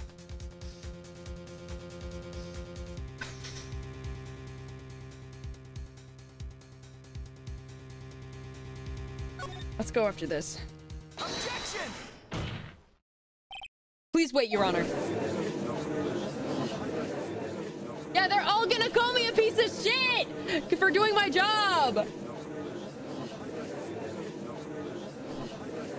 Oh my god. I think Your Honor believes that Matt and Guard killed in order to obtain this note. Yes, that's correct. But that seems a little strange. In fact, I think there is a contradiction here. This note was hidden by Mr. Kurita until the night of the murder. If that is the case, I say that Matt and Guard could not have known what was written. Oh, I didn't think of it that way. Exactly. But I did think of it that way and thought it was rather strange. No one in their right mind would kill for a note without first knowing what it said. Well, clearly he's not in his right mind. He's a fucking psycho! You make a valid point, Mr. Wright. Mr. Edgeworth, what's your opinion? It was just a flash, but I think I did rather well on this one. Unfortunately. I think he believes differently. Oh, fuck. I believe a show of appreciation is in order. Huh? The defense seems to be in love with wishing more despair upon itself. I would like to direct the court's attention to this. What's that? It's a very small video camera, Your Honor. This type of camera is commonly used as a means of spying. Spying? What the? I thought that spy camera was in my possession. Matt and Guard and the victim both thought of the other as their biggest rival. They even went so far as to use this type of item to find each other's weaknesses. And? The victim, Juan Corrito, was being spied on. His personal life was being watched by none other than Matt and Guard. So. Order! Order! Ahem, Mr. Wright. Yes, Your Honor? You don't tell me you knew about your client's spying activities. Well, sort of. Sort of is not an acceptable answer, Mr. Wright. I see you're confused, Mr. Wright. You're probably thinking, but I have the camera that was in the stuffed bear's eye. But this camera I have is not the same one.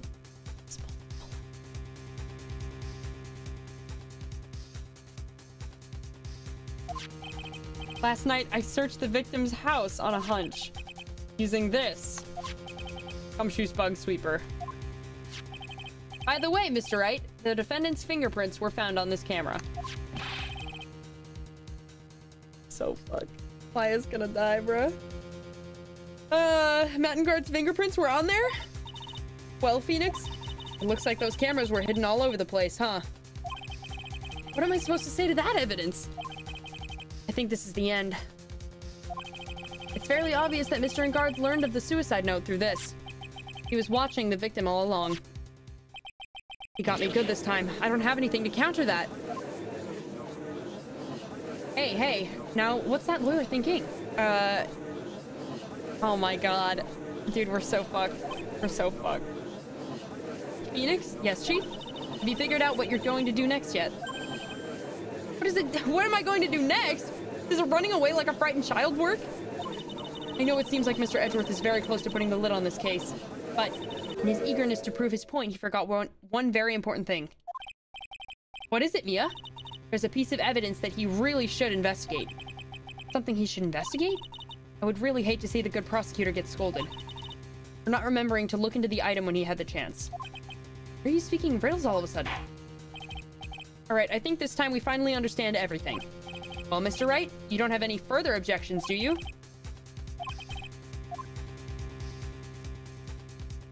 Let me save here.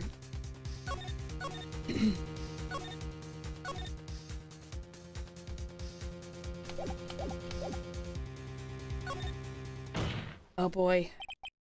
I have an objection, Your Honor. That was about the weakest objection I've ever heard, Mr. Wright. Objection! Your Honor, the defense has no intention of letting this go so easily. You're beginning to sound desperate. That's just your imagination, Your Honor.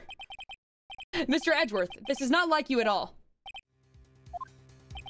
In your eagerness to prove your point, you've forgotten one very important thing. Hey, isn't that what I just said? So you're telling me that I forgot something? You're so close, Mr. Edgeworth. But there's something you really should examine about this piece of evidence.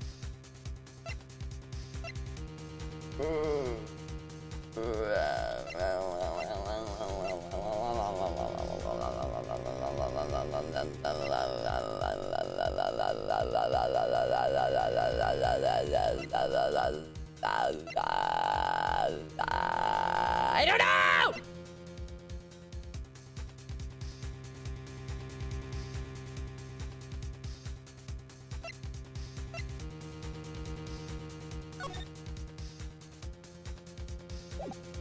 Dude, we're so fucked.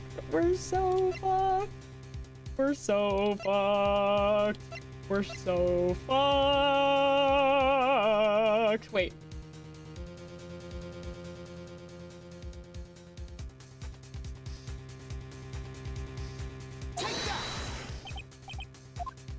Well, Mr. Edgeworth? Shit. Yeah. Fuck.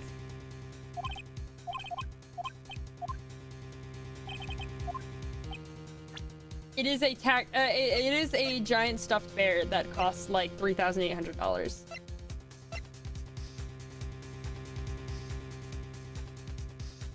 Wait. Ingard brought stuffed bear identical to one in evidence?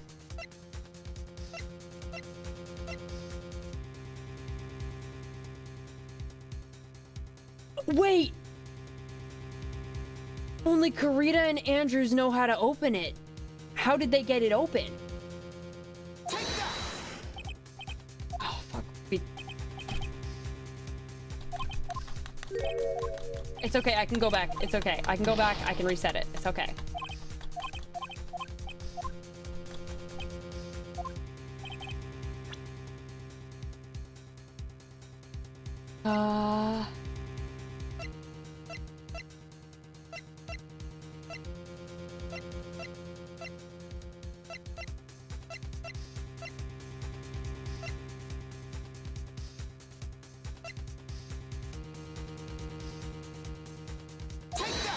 Maybe this?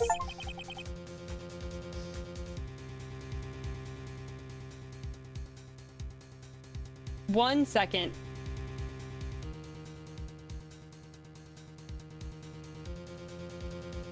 My friend just logged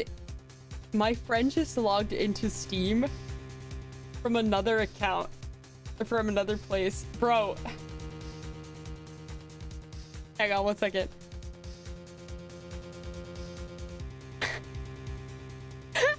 Bro. No. No. Hang on, what's...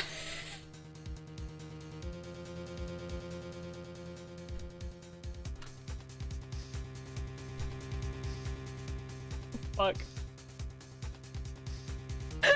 Oh no, wait, I don't have bro's password.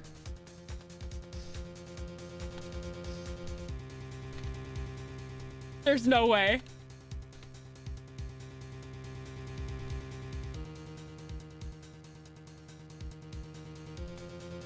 There's no way.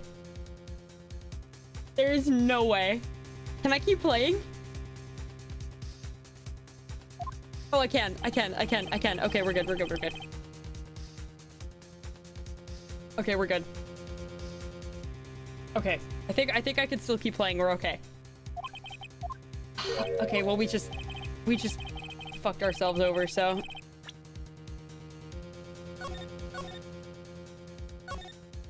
Okay.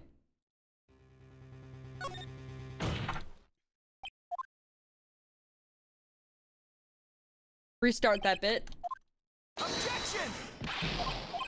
Okay. Okay, wait. Let's save right here. Okay. There we go. Okay. Something he's forgotten. We've tried everything, I think.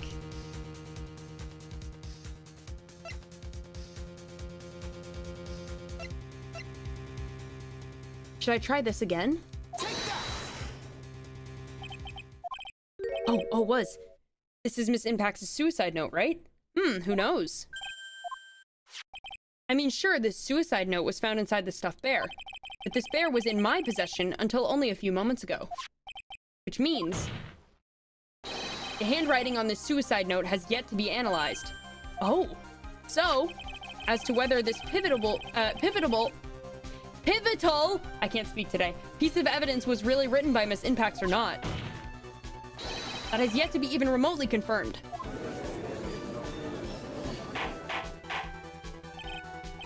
Mr. Wright, you can't seriously be suggesting... Mr. Wright, you saying this suicide note is a fake?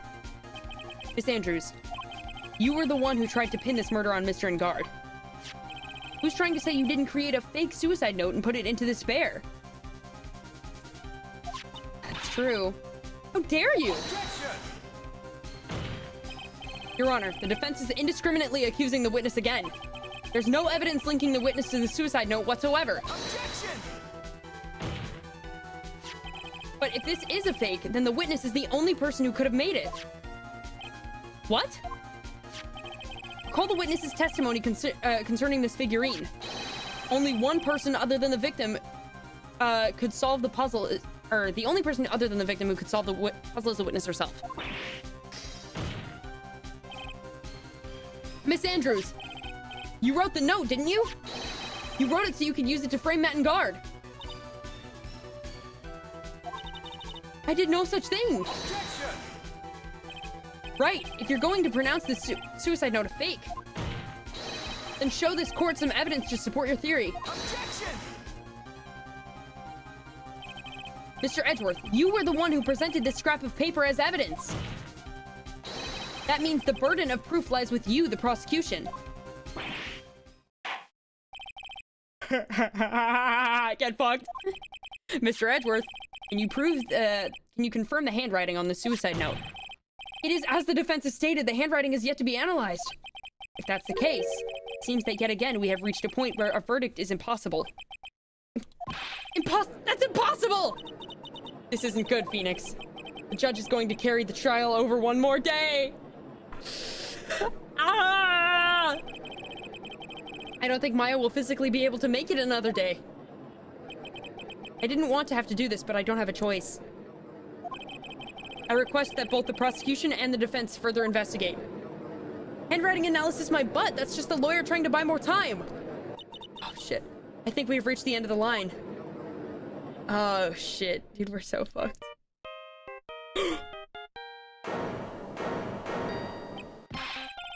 What's that sound? Holy shit, Gumshoe's gonna save the day. Hello, Gumshoe? What is it? What's with that sign? Where's Maya? What happened to the killer? He got away. What? I'm sorry, pal. I really am. I don't know what to say besides I'm sorry. I wish there was some way to make it up to you. I really do. Anyway, what's going on? We found his hideout, pal. But 2 of them are already gone. This is terrible. I'm going to keep looking for them, pal. Don't you worry. I just need a little more time. But don't tell me we don't have any more. Oh, we're so fucked. We're so beyond fucked. She's dead. She is dead, bro. Do you hear that? They're calling for his head. Mr. Wright, I can't. For us to come this far and... Oh! What is it? Let me talk to Mr. Edgeworth. Fuck is more scheming? Hang on, my thing is stuck. Okay, there we go. Can't do that. Mr. Wright, would you please get a hold of yourself? Yes, Your Honor. I'm about to end today's proceedings. You may take your phone calls after. Hold on, Your Honor. Edgeworth, catch. Mr. Edgeworth? Please, you've got to buy us some more time. Court is in session.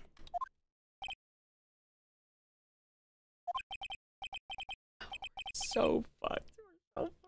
We're so fucked.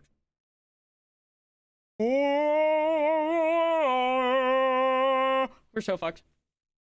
It's over. It's absolutely over. I'm sorry, Your Honor, you were saying? Mr. Wright, this is a court of law. I'm sorry, Your Honor, but I'm reluctant to do this. However, it appears that I have no choice but to suspend proceedings until tomorrow. This time, I really can't do anything.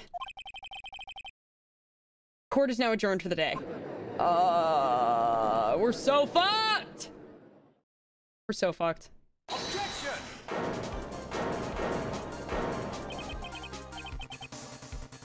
Bro, this guy's on some ape shit.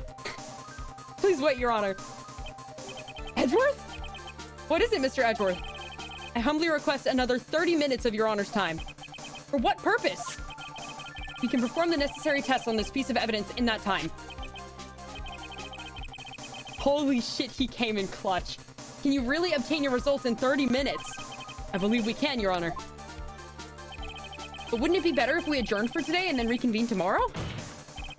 30 minutes. Please, Your Honor. That's all I'm asking for. Please, Your Honor. Very well. At the prosecution's request, this court will now take a 30-minute recess. But be advised, I will not allow another recess today. I'm not sure if this is helping or hurting us. The court will now take its final recess of the day. Oh, shit. Ah! We're so fucked. Holy shit. But we bought some more time. We bought some more time. Right. Well, what's going on with Maya's situation? The killer, it looks like he got away again. 30 minutes? We can't find her in that time. Okay, fine. Report! Is that Mr. Edgeworth? We don't have time! Spit it out! Right. It looks like we just missed them, sir. But the killer left a few things behind by accident and has rushed to get away. I thought extending the trial is what Phoenix and Gumshoe wanted so they can rescue Maya. Yeah, no. That is what we want. That is what we want. Edgeworth is in on it. Edgeworth is in on it. He's trying to buy us time, too. A few things? Can we use any of them as evidence? I thought you'd ask, pal. I've got the things he left with me right now and I'm on my way over. Really? That's odd. Any items like that are usually sent to the crime lab first. We don't have time to wait for those guys, sir. When those guys weren't looking, I swiped the stuff and ran. What?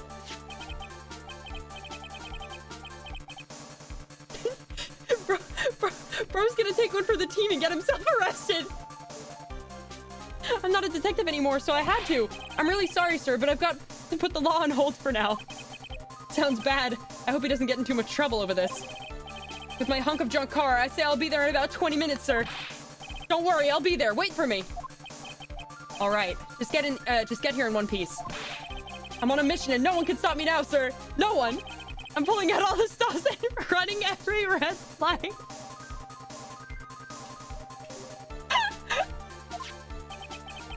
Items left by the murderer, huh? Maybe there's something among them that'll be decisive enough to end this.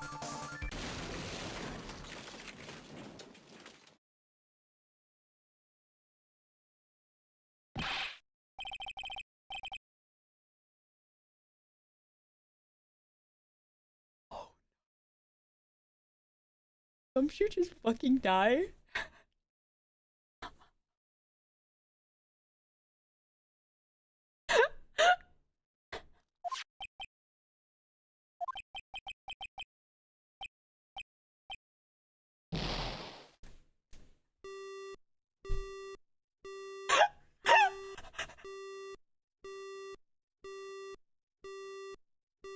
Our homie just died!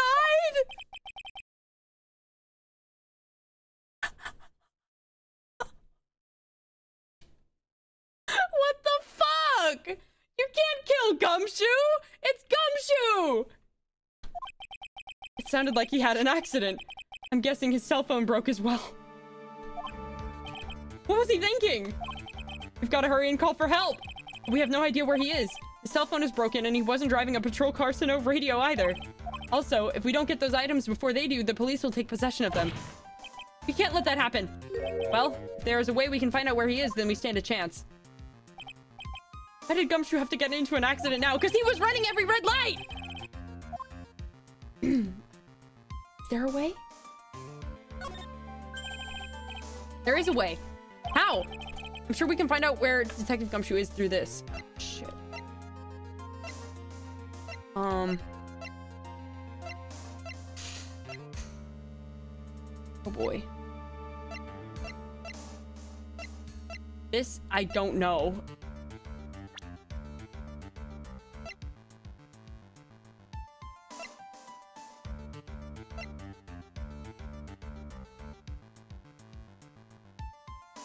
You think she would know?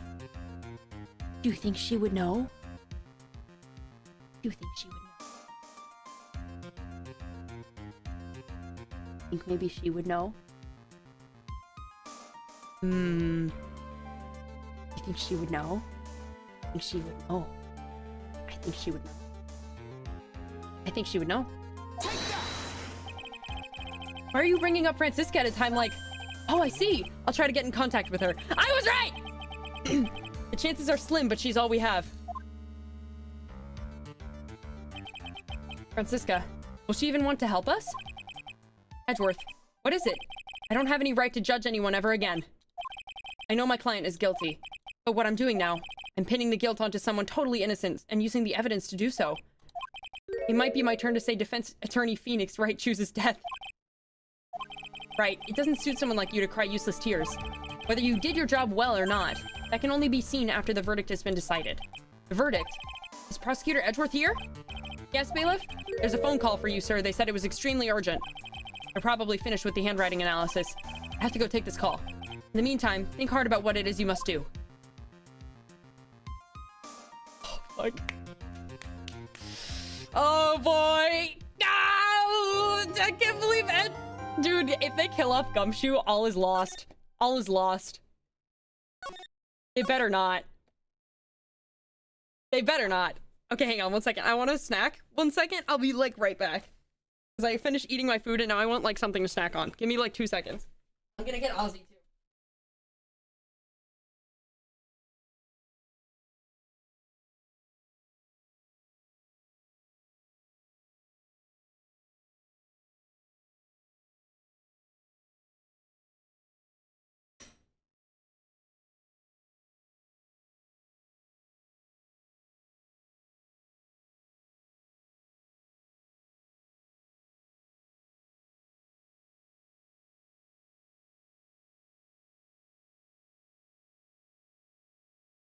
Okay, I'm back. Guys, I got a thing of Pocky. I got a few things of Pocky for Christmas and a bunch of different flavors that I've never had before.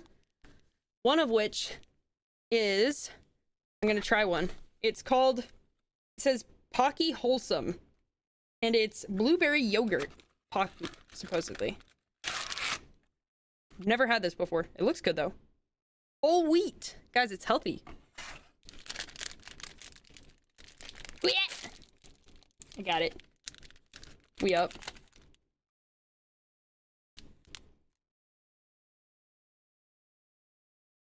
Holy shit. That is delicious. Oh my god. Oh my god. Lord. Holy shit, that is so good. Okay.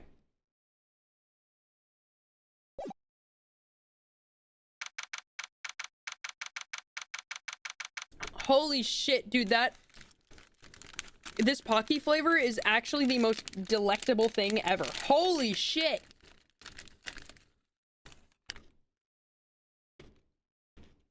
Oh my god. Okay, sorry.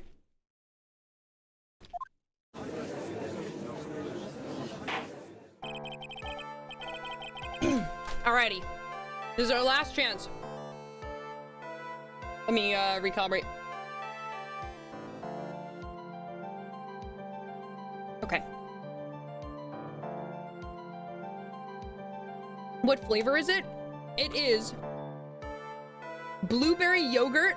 It's like, it says it's Pocky Wholesome, so it seems like it's like a healthier version of Pocky or something. And I can't read it. It's got a language on it that I can't read.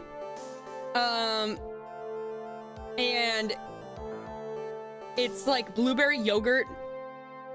It's really good. Yes, Your Honor. Yes, Your Honor. They're both sweating. They're both freaking the fuck out. I can understand the defense acting like this, but however, why do you also seem distraught, Mr. Edgeworth? That is... It's nothing, Your Honor.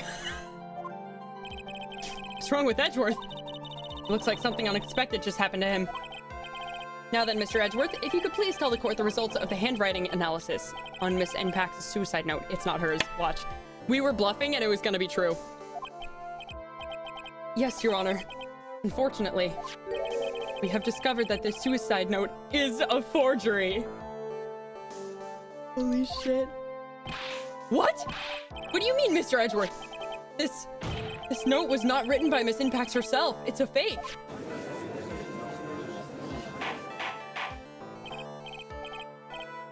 Mr. Edgeworth, would you care to explain what's going on?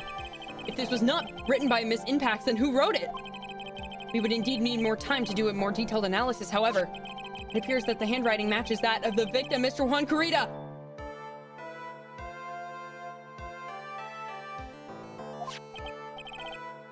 Mr. Carita? Well, it looks like Miss Npax never left a suicide note after all. She never wrote anything about Engard. However, Your Honor, even though the suicide note is indeed a fake, Mr. Engard could not have known that, and so the facts remain unchanged. Acting under the assumption that it was real, he had plotted to possess it. That does sound very plausible. This theory that Engard had no idea that the suicide note was fake. Something seems a little wrong with it.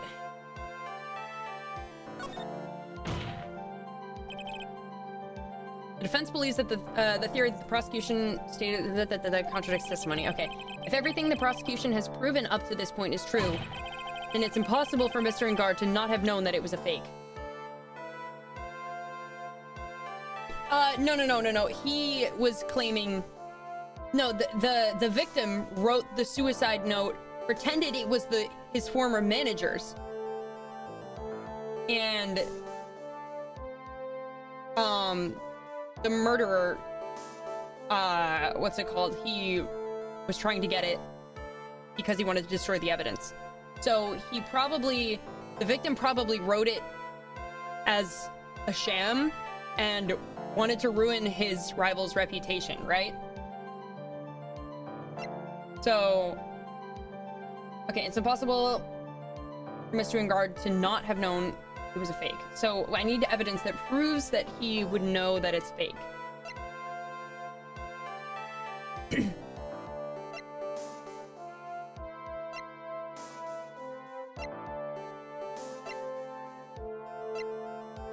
I was gonna say, this seems like it would work because it has her handwriting on it. They were together. It has her handwriting on it. There's no way they're gonna say that's fake. Oh, it has her handwriting on it!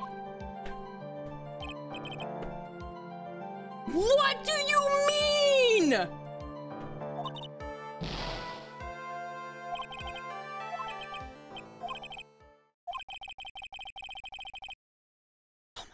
Okay, Mr. Edgeworth, you had mentioned something about the defendant had spied on Mr. Carita's private life. I believe that this would mean that he would have known about the note as well.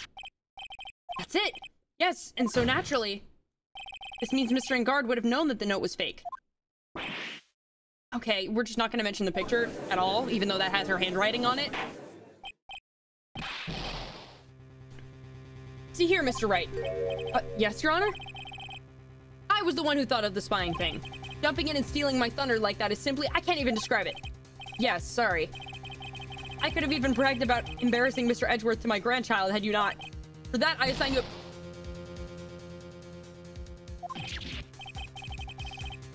What?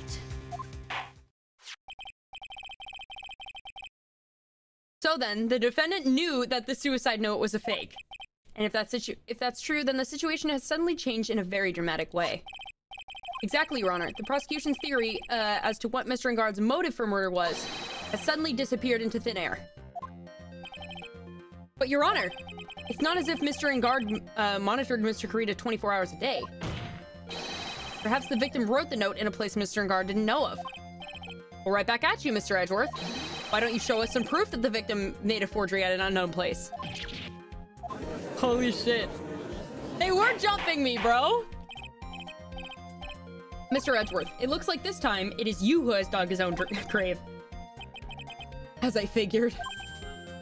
Huh? As you figured? As I figured, it came down to this after all. Mr. Edgeworth, you're not making any sense. He's gonna pull out the camera footage, isn't he? When I heard the results of the handwriting analysis, I thought this might happen. The question is, what next? What next? If the prosecution can prove Mr. Engard's motive through the evidence, we must prove it from another angle. Well, I agree with you there. Your Honor, the prosecution would like to call a witness to the stand at this time. Oh? Well, that's fine. However, this witness is a little unusual. I know who it is before he even... No, please, not anyone but her. Anyone but her, please. No, anyone but her. This witness is one who is perfectly fit to answer once and for all the question of who was it that hired Shelley to kill her to commit murder. Who in the...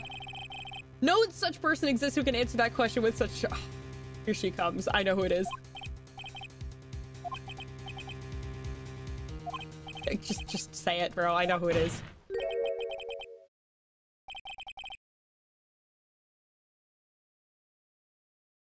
I thought it was gonna be old bag. I thought it was gonna be the old lady. Because she's obsessed with him and was watching.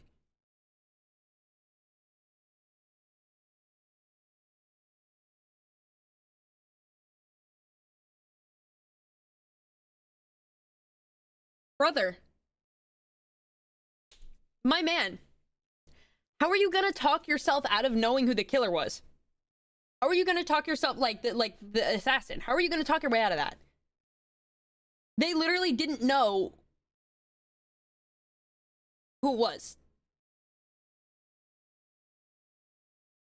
Like rather they did, but like not exactly, you know, they didn't have the proof. They didn't bring him in or anything. How the fuck is he about to testify in court? Oh, Mr. DeKiller. What? Shelley DeKiller! How the fuck is this about to happen? You mean the assassin? Yes, Your Honor. He's coming here to the witness stand? Well, yes, in a manner of speaking, always gonna be over the phone. I recognize that this is a very unusual circumstance, so I ask for your permission. Well, Mr. Wright, is this all right with you? Do I have a choice here? I can't really do much else than to drag this trial out. The defense has no objections, Your Honor. Wonder if it's really all right to do this. Very well then, the prosecution calls the witness to the stand. Edgeworth, is there really no other way left to us? Now then, your name and your occupation, please. Ah, there we go. Yeah. Very good, sir. My name is Shelley DeKiller, and I am a professional assassin. I say, what's going on here? Your Honor? How can you remain so calm? And what is the meaning of this two-way radio? Actually, Your Honor, it was delivered to me just now, and it came with a condition. As long as we do not trace its source, Mr. DeKiller will testify to this court. So this must be what the urgent phone call he got earlier was about. Oh no, this will not do. I cannot allow this in my court. First of all, we can't even be sure this is really Mr. DeKiller himself. Witness, please present some sort of proof that you are in fact Shelley DeKiller. I understand. Please wait a second. I'm so hungry. Maya! A voice! Mr. Wright, can you confirm anything from this? The defense has no objections to this person. We are satisfied that this man is indeed Shelley DeKiller. It looks like we've run into yet another unexpected turn of events. It doesn't look like we have too many choices under these circumstances, so... Now then, witness. There's one thing I would like to confirm before we speak of anything else. And what would that be? At the request of a client, you killed Mr. Juan Carita. Is this correct? It is as you say. I did indeed kill Mr. Carita. Now that we have answered that, let's move on to the name of your client. Very well. This is all just a bad dream. Yes, that's it, a bad dream. Shelley DeKiller. What's he going to say? Fuck, bro. Oh, God. There is something I must first state. To an assassin, nothing is more important than the trust between a client and himself. And that is the reason I am here today on this witness stand. It is my wish that you grasp this concept before I give the name of my client. Mr. DeKiller seems to be a very clever man. It almost seems he seems to be mocking us. While he may appear to be our enemy, Your Honor, Mr. DeKiller is only stating the truth. He's no hypocrite. He has always stood by this one belief. You mean about trust between his clients and himself thing? It seems to be a level of trust beyond what people like me can comprehend. Well, Mr. Wright, are you ready to cross-examine the witness? Yes, Your Honor. There's no way to know what's coming next, so stay cool and collected, Phoenix. Okay, hang on. Hang on. Let me save before something goes wrong. Okay. I want another puppy.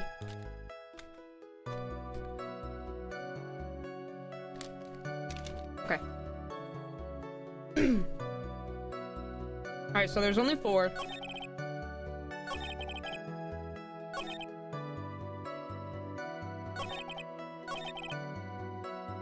This barely gives any information.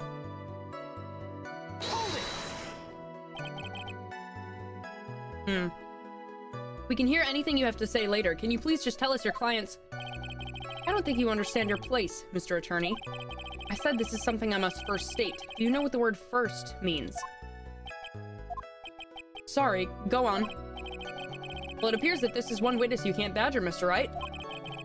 It's only because you don't know about Maya's situation.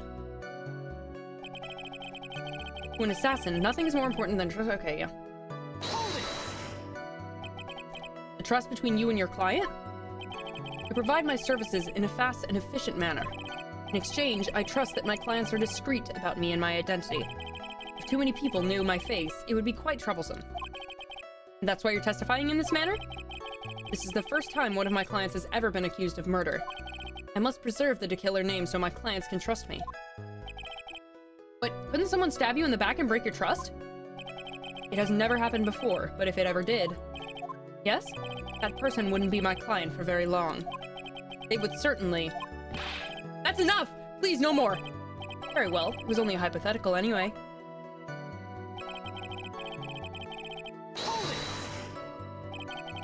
That seems a little strange to me. I mean, you're about to tell us the name of your client. I would think that this would be very bad for them. It doesn't matter to me. This client has already broken the rules and acted outside of their prescribed role. Their role? This person tried to implicate another of the crime in order to save themselves. And this is a trespass that cannot be forgiven. You... Who gave you the right to be so high and mighty? To the gentleman who spoke just now, excuse me, but would you care to die?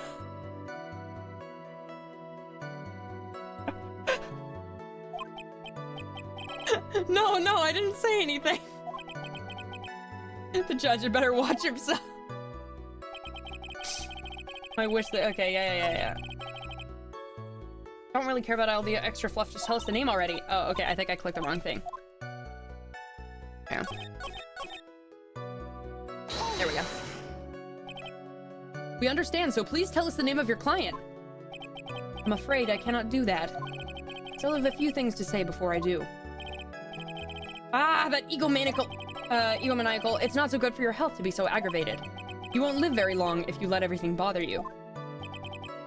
Somehow that coming from an assassin makes it less than comforting. I don't really care about all this extra okay, yeah. So, it was this one that had the red text, right?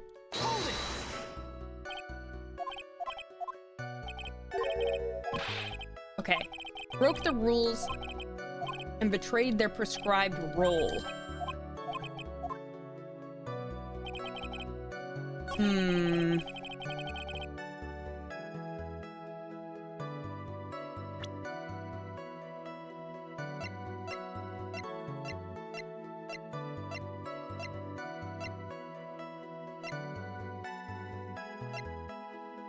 Someone who broke their prescribed role.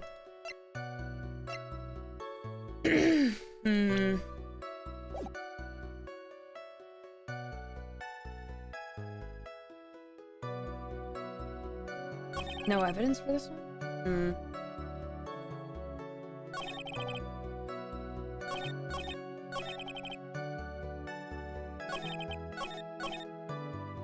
I thought I pressed everything, didn't I?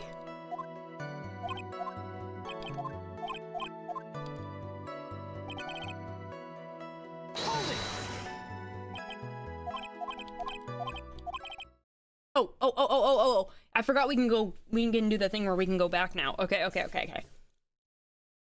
You said that your client had already broken the rules. A person who frames another is the worst kind of human. And that's why you feel you can betray this person? I have no trust relationship with a client who can't understand their assigned role. Just my luck, an assassin with a conscience, who would have figured? Now then, everyone, do you think you can understand my logic? This case just keeps getting better and better. If you can't, then I'm afraid we can't proceed. Everyone understands your point, I think, really. In that case, I believe I'm prepared to disclose the information you seek. You've made it crystal clear that you value trust over all else. I believe we're ready. Excellent. Oh. Okay, so now do I go to the end bit? Oh, okay, here we go. Hold it! What is it? Now I can't bring myself to ask the client's name. If you can't ask it, Mr. Wright, then I will. Witness! What is the name of your client who requested the murder of Mr. Juan Carita? That person's name is...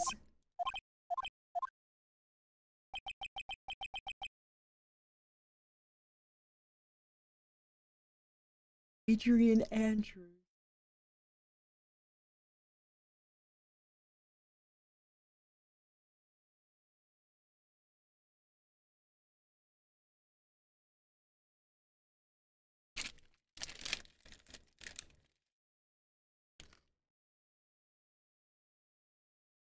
Crazy work. Absolutely diabolical, bro. Holy shit. Objection! Witness! That's not who you told me it was earlier!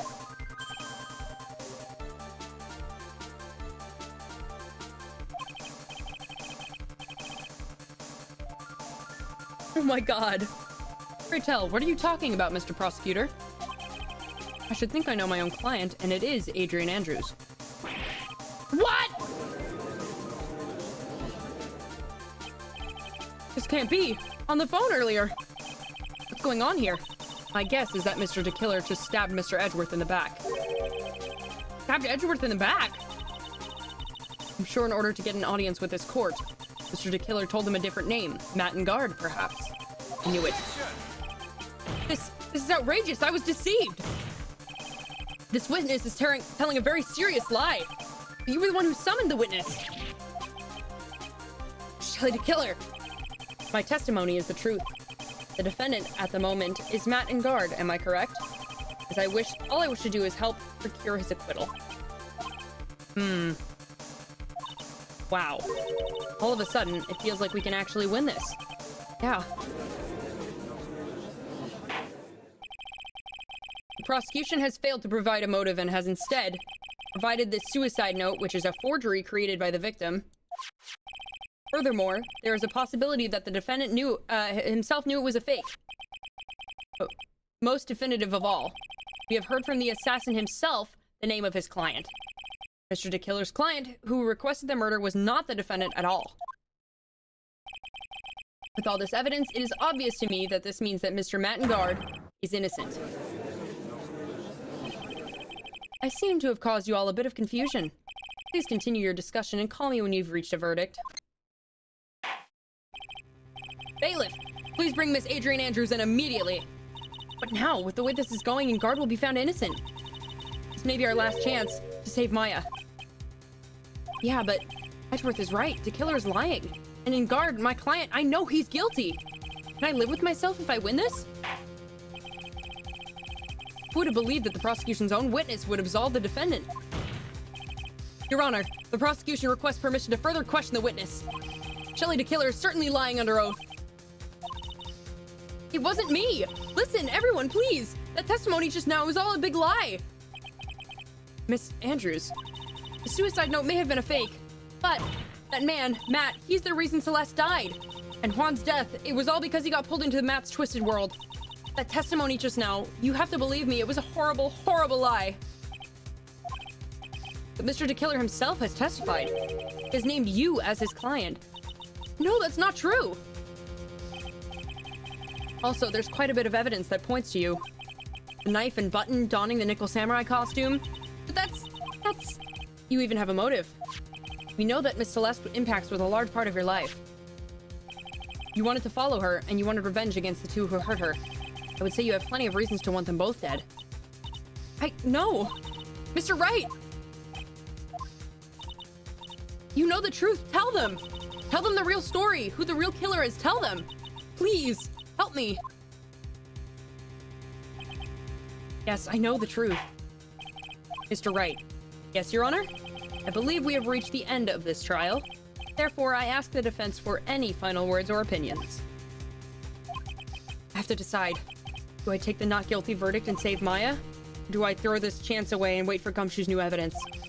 What am I supposed to do?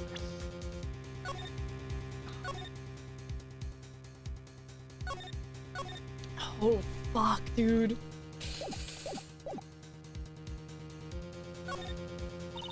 We have to have it continue. We have to have it continue. I can't do it, Mia. I can't accept a not guilty. You're a lawyer. I know. But Mattengard is a killer, a murderer. I can't let him get away with this. I can't let someone else take the fall. If I let Miss Andrews be convicted, then I am no better than Engard. And even though I don't want to admit it, I have to face the fact that it is because of Edgeworth that I now know the real truth. He could have gotten Engard convicted so many times over, but he never took a single one of those chances. If I take this verdict right now, I'd be betraying his trust. His trust? I never thought about it until now. I trust him? Okay, fruit salad, pack it up. Yes, you do. Mr. Wright, your opinion, please. The defense requests that we be allowed to further question Mr. DeKiller. Am I hearing you correctly, Mr. Wright? But the witness has cleared your client through his testimony. Your job here is done. I'm not done yet. To see through witnesses' lies and find the truth. That is my job, Your Honor. Holy shit. He's going apeshit. He's going X Games mode. The fruity duo indeed, bro. There's still more evidence to look at. And I'm sure that once those pieces arrive here in this very courtroom, a miracle will occur. Very well. The trial will continue. Mr. Edgeworth, please re-establish connection with Mr. DeKiller. Right away, Your Honor. Has a verdict been reached? Before that, we would like to talk with you a little more. About? All you needed from me was the name of my client. What else could you need me for? Well, actually, we would like to hear everything you know about this case. That is, how things are usually done. What is he talking about? Usually done? What shall we have him testify about now? Mr. DeKiller, if you don't mind, please testify about your client in more detail. You legal people and your procedures. Is it any wonder no one likes to go to court?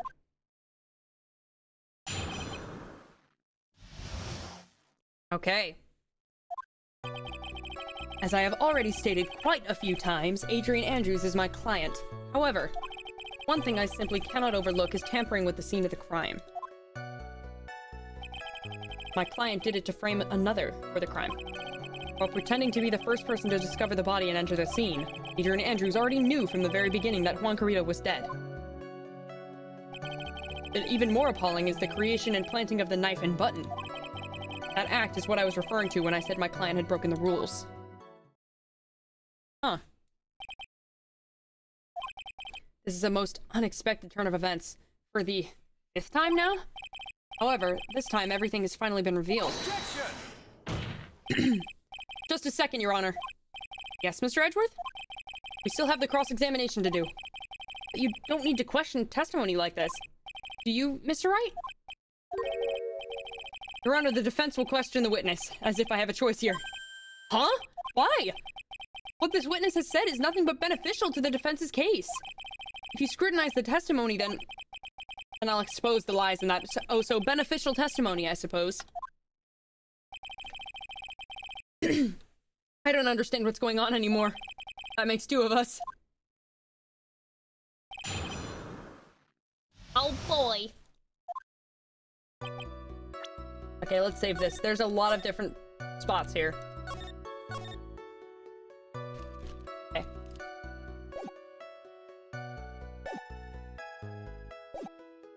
Okay.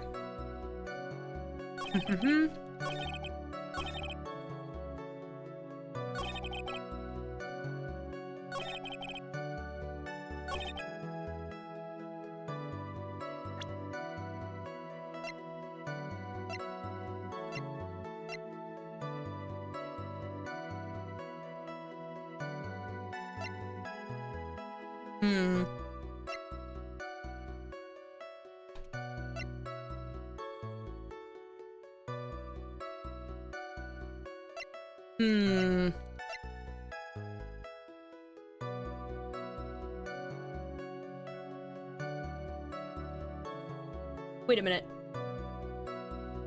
What if she was watching the cams?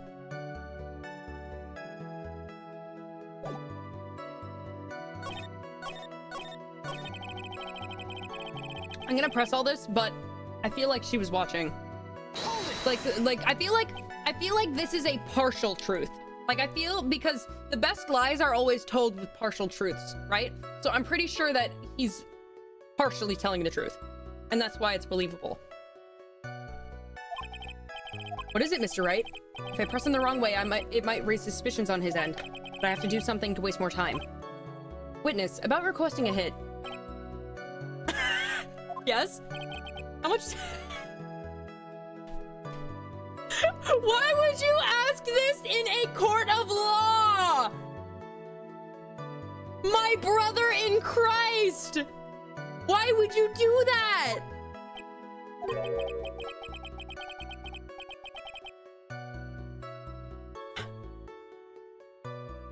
Bro asks, by the way, what's your fee? Crazy work in front of the entire jury and the okay, bro.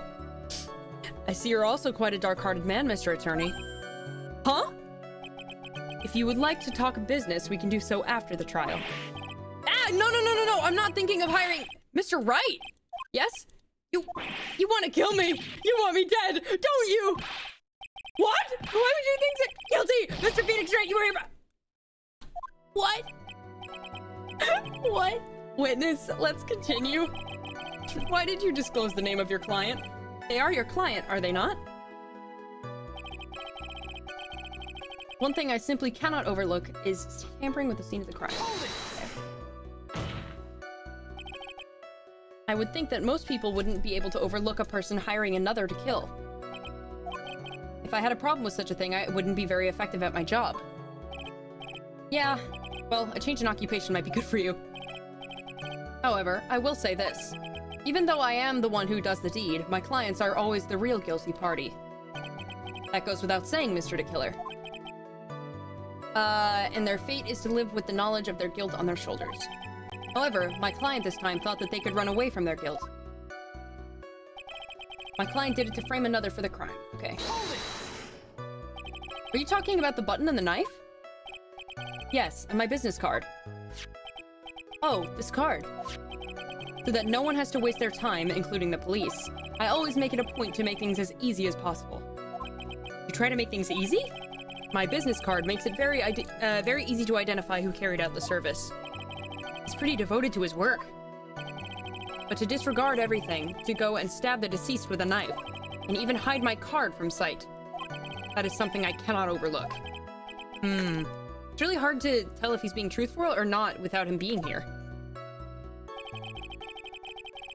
While pretending to be the first person to discover the body and enter the scene. So you're saying most clients wouldn't do such a thing? That's correct. Usually, most people try to create an alibi for themselves. If you should use my services, Mr. Attorney, I would suggest you plan for your alibi, too. No, I already told you. I have no intention of using your services ever! Why does he keep looking at me like I'm the one on trial here? It's a little funny. Adrian Andrews already knew from the very beginning that Juan Carita was dead. Okay, this is where I think we're gonna have the issue. From the very beginning. That's correct. From before my client visited the room.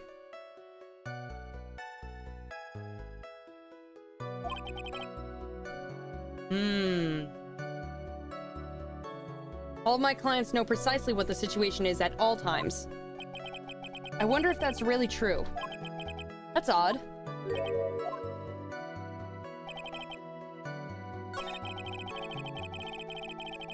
Hold it! Okay, wait, ah, shit, I didn't mean to press it again. I meant to present.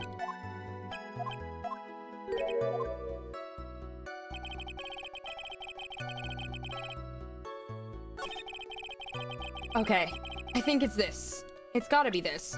It's too suspicious, that statement specifically.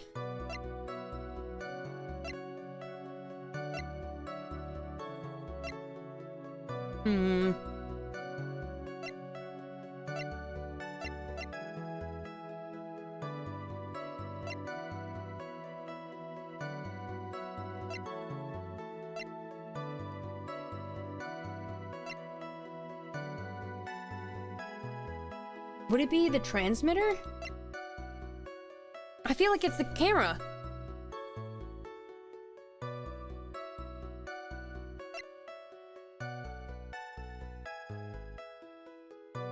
There's an item with a story here.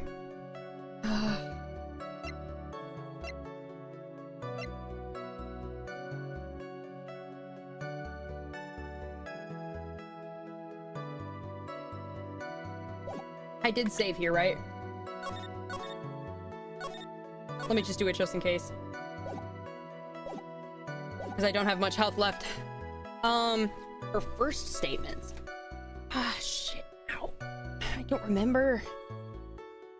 Hang on. I don't know.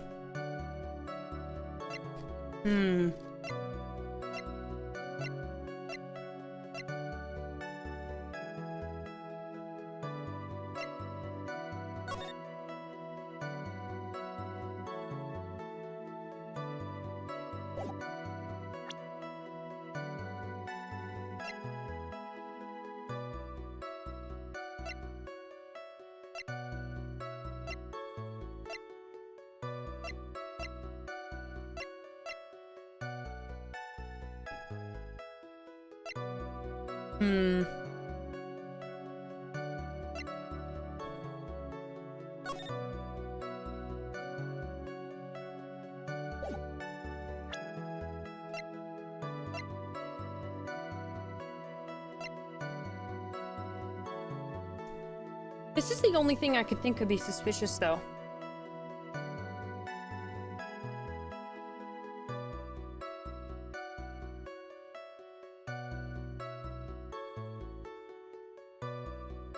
But also, I don't think it's a camera. No, I don't know. I'm confused.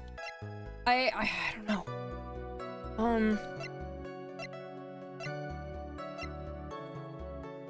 It has her fingerprints. I'm trying to think of...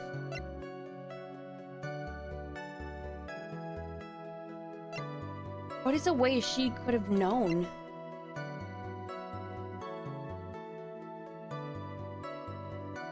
Wait a minute. Wait a minute. She said she stuck the knife in him before... So that means she must have known he was dead before she went into the room. If she brought this in there with him and stabbed him with it, she would have known he was dead before she entered the room. Objection! Don't tell me. I thought I was so smart. But is what I said not right, though? That's right. Like, if she went in there holding the knife, if she knew about the knife, if she brought the knife, it was because she had the intention to do something with it in the room. Like, you know what I mean? Hold it! That's what I'm saying, like, hang on.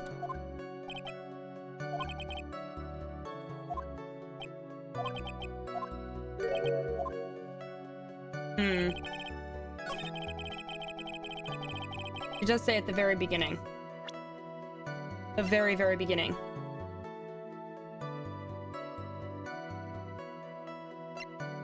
The item has a story associated with her that could only be true if she didn't... only be true if she didn't know he was dead.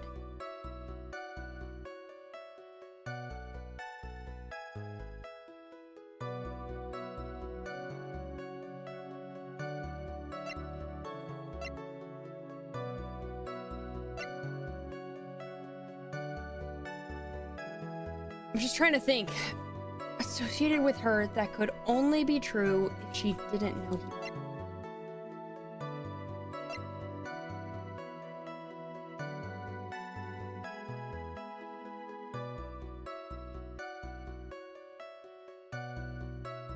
I'm trying to know, because my issue is, right, I first heard her testimony such a long time ago. So that's the issue, is I don't remember exactly what she said in her testimony. That's the issue. Like, I remember very vaguely, but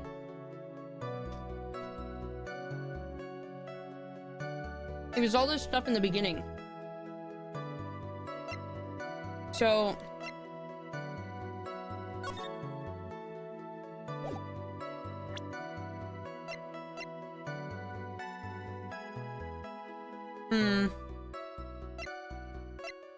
maybe this or this.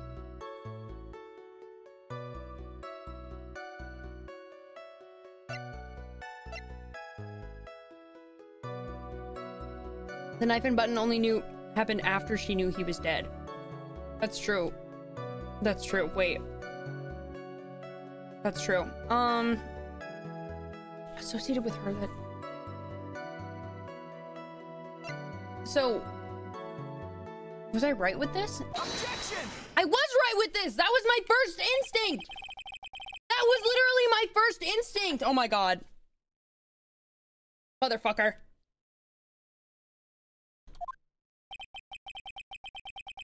What's the meaning of that attitude? When Adrian Andrews entered the victim's room, your client had no idea that Juan Carita had been murdered. But how? How do you know that? From this wine glass, Your Honor. The glass? Mr. DeKiller's supposed client thought Mr. Carita had only fainted, which is why this glass of tomato juice was poured for the victim. But isn't that a part of Adrian Andrews' calculated plan? Stop asking me if I took my meds today! Stop! That's not possible, Your Honor. This glass bears the fingerprints of that person. Had this been planned, they would have never have left their fingerprints behind. Well, did you? No. I see your point.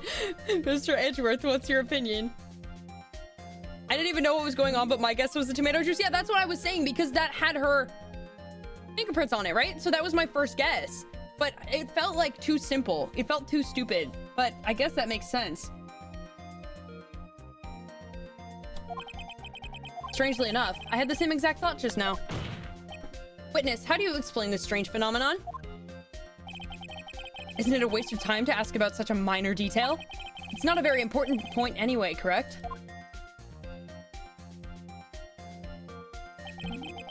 Who the hell drinks straight up tomato juice? You'd be surprised, a lot of people actually. I don't, but a lot of people do. Yeah, no, I was overthinking it. I'm afraid you're mistaken. If Adrian Andrews really is your client, as you claim, then your client should have had knowledge of Mr. Carita's death.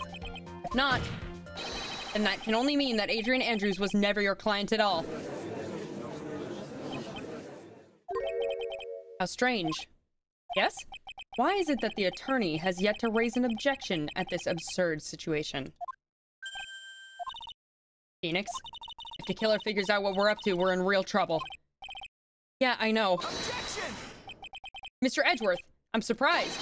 You know you can't say things like that without any evidence. Ah, sorry. Well, that was an awfully weak objection for the two of you. Anyway, I'm positive there was a contradiction in that testimony. The prosecution requests further testimony concerning when the request was taken. Very well. Right now I have to buy us more time. While we wait for the items DeKiller left behind to get here. I just know that the very outcome of this trial lies with those items. Oh my gosh. Oh my gosh. Okay. This request came to me, about a week ago. About a week ago. It was a request for my services on the night of the awards ceremony. We met at a certain bar to discuss and finalize a few matters. That is what occurred. I trust my memory, and I believe I have made no mistakes. So you physically met your client, huh? Suspicious. That's correct. Meeting one's client is the first step to building trust, in my opinion. I see. Well, Mr. Wright, your cross-examination, please. Okay.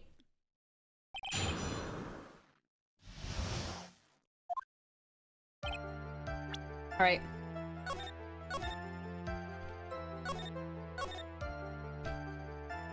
Okay.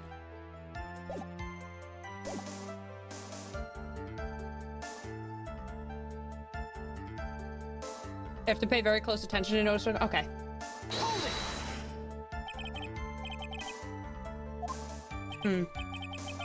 1 week ago, are you sure? Yes, I'm quite sure.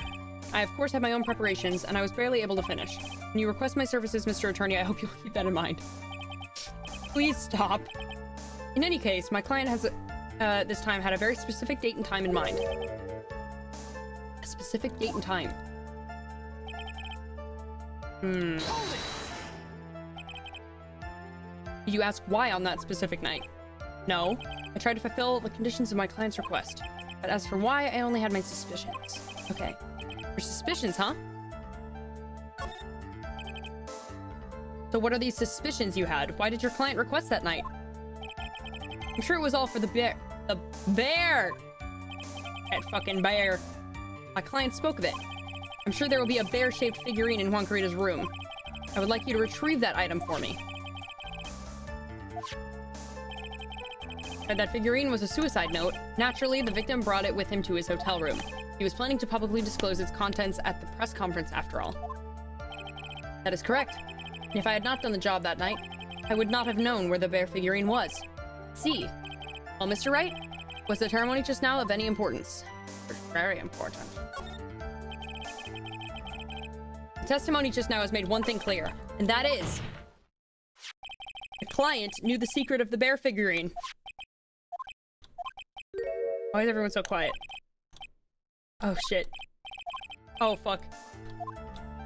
I look like a stupid chud. Okay. Okay. So you physically met Adrian Andrews, right? Of course I did. What was that? What was with the brief pause? Witness, I would like for you to give us a few more details. I always meet my clients as a matter of principle. I've never taken a request by telephone or mail. Why is that? That's because I value the trust between a client and myself above all else. And the only way to establish that is to speak to the client while looking at them in the eye. Well, Mr. Wright, was the testimony just now of any importance?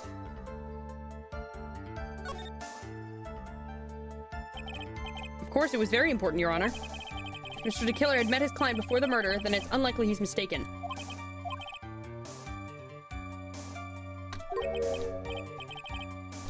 No, that's not right. Okay. It's as I said. I'm so lost. Who the heck am I supposed to be helping here? Would the witness please continue? Okay. I trust my memory, and I believe I've made no mistakes. Your client was Adrian Andrews, that's correct? Well, he says the two of them met. But if they did, then there shouldn't be anything wrong with the killer's testimony. You have to draw more information, but you can't draw his suspicion. Okay.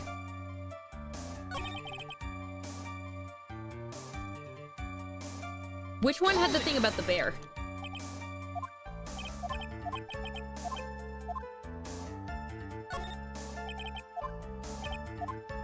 Okay, it's the second one for the bear. Bear-shaped figurine.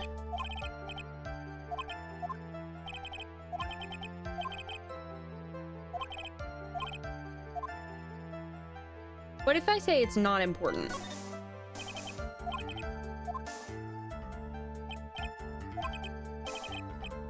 Okay, nothing happens. Okay, so...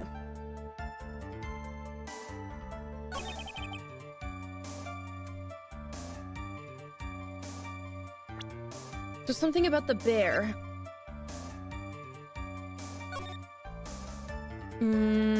No, not this. Let's see.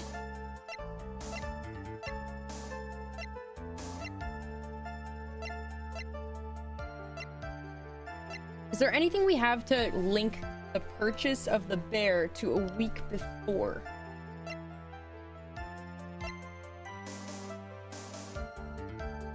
Okay, it just says a receipt, but it doesn't have a date on it. Man. Only Karita and Andrews knew how to open this. Okay.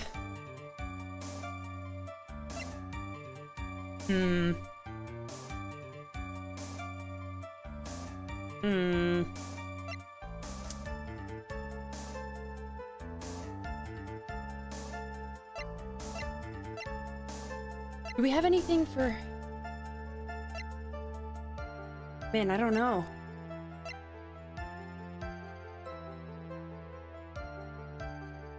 Isn't the Gatewater Hotel the one from the first case?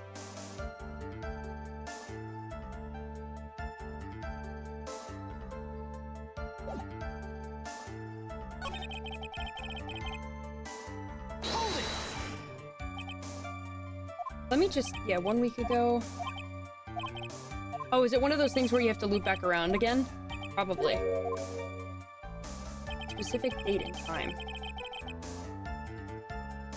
Let's just go back and press all this again.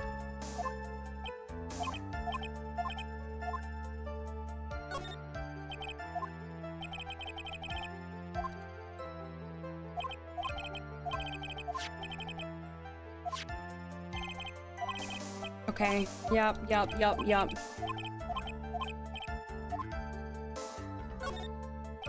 If I say it was important. We got that already. Yep. Okay. We can't beat that then. It's gotta be one of those things where we go back in a loop. So let's talk about this one.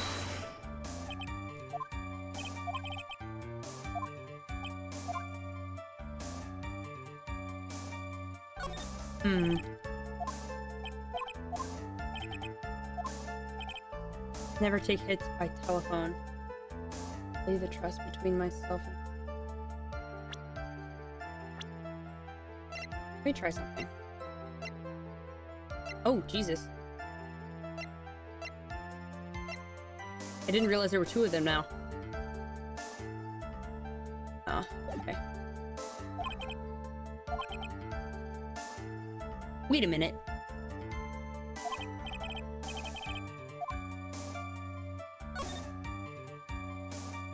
Okay, if I say it was... Okay. Hang on. I'm so confused.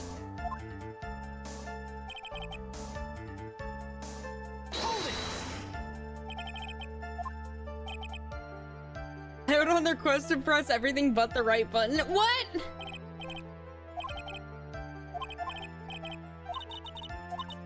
I've pressed every button!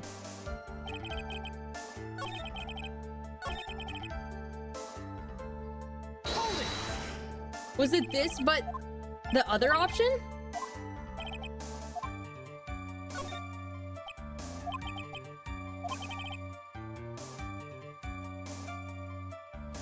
Oh, that's new. Okay. Can we believe that your testimony up to this point has been reliable? Oh, wait. Not that button either! I pressed every button!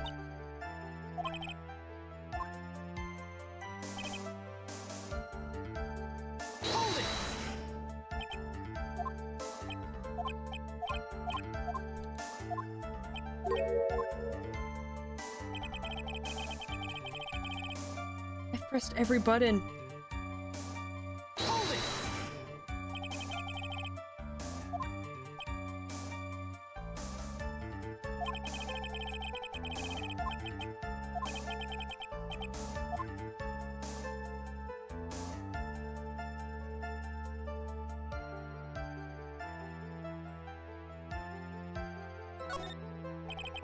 Tell your doctor to double your meds.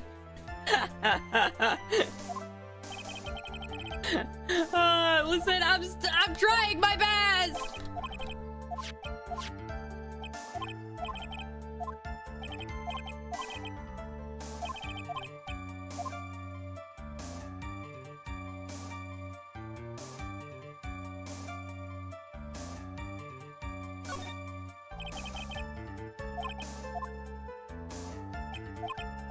Because I think I've picked every option for that one.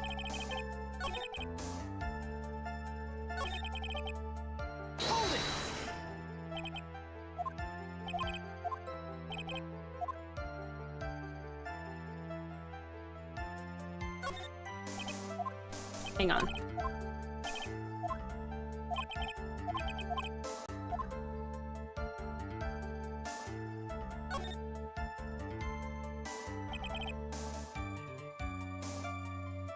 There we go. Okay, wait. Why he meets his clients is not important, and that wasn't the point. Witness, please stop sidestepping my questions. What do you mean by that? My question was, did you really meet Andrew? There we go. There we go. There we go. I've already told you, Mr. Wright. I did. It was only through talking with him face to... Holy shit, slip of the tongue. Holy shit. Bro just fucked himself. Bro just cooked himself. I'm sorry! I'm sorry! It's time to put on my thinking cap. My thinking cap is not, it's more like a dunce cap. That's when I thought I could trust this person as client. That was very important because he just said, yep. Your Honor, I believe the testimony just now was of the utmost importance. If that's the case, witness, please include your statement just now in your testimony. Very well. Oh, brother, you're fucked. You're fucked. But as we now know, that was not how it turned out, correct? What do you mean? Adrian Andrews turned out to be a client who couldn't stick to the rules, right? Well, yes. I suppose you're correct. So, I would like to check one last time. Are you sure your testimony is accurate?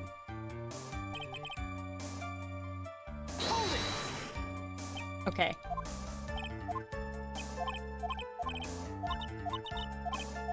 Okay, so we have to present Adrian because he said...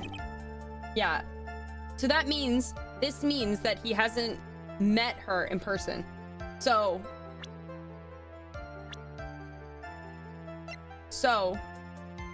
Alright, let me save before I do this. That means he's lying out of his ass. LMAO! You're fucked. You're fucked. It is not a he! You're fucked! It is not a he!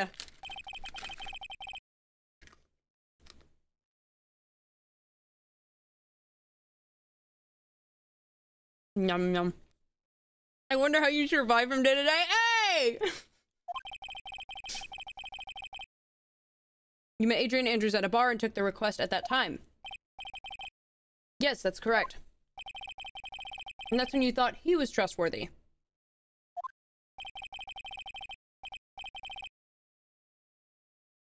Because I got to this point in the game through trial and error.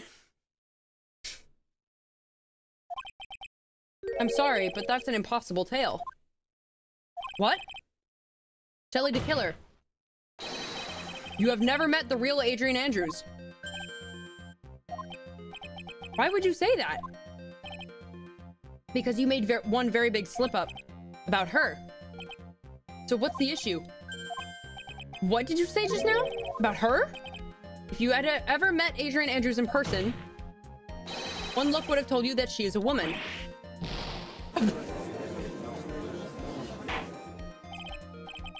Order in the court! Mr. Wright, what's the meaning of this? This witness testified to the following, that he always meets face-to-face with his clients when taking a request, but he has never met Adrian Andrews in person. Yes, Your Honor, that's exactly the point. That means Mr. DeKiller's client could not have been Miss Adrian Andrews. Why is it gooning on the table? Mr. Edgeworth, I understand your logic on this one. However, why would the assassin make such a basic mistake? I believe it has to do with her name, Your Honor. Her name? Yes, Adrian Andrews is without a doubt a very androgynous name. Yes, I see. Unluckily for Mr. DeKiller, the entire time he was on the stand, no one had stated Adrian Andrews' gender. And so he simply picked the wrong gender to go with. What? What is going on? Edgeworth, you can't say that. It's 2026. I'm joking. Shelley DeKiller, this court demands an explanation. I think somehow I must have mixed up this client with another. So does that mean you're remembering something different now? Yes, of course. Please, if you would allow me to testify once more. I know he's just going to spit out more lies. Very well, but this time please give us the truth and nothing but the truth. Why does bro sweat like that? That's what I'm saying. Yes, now I remember. I took that request by mail. You just said that you didn't take requests via anything other than in person. You literally you are lying again and again and again. Holy fuck. There have been times when I took a job without having met my client. Hang on. You are a liar! A liar! It's all... Have you seen that meme where it's like there's an ool outside? An ool, a hoot hoot, and a wool. He's oiled up! Oiled up radio man. There have been times when I took a job without having met my client. The request was for the murder of Juan Carita and for 2 or 3 other small things. When I saw the name at the end of the letter, I thought my client to be a man. So you took this job through a letter. Okay. Which means he's definitely lying.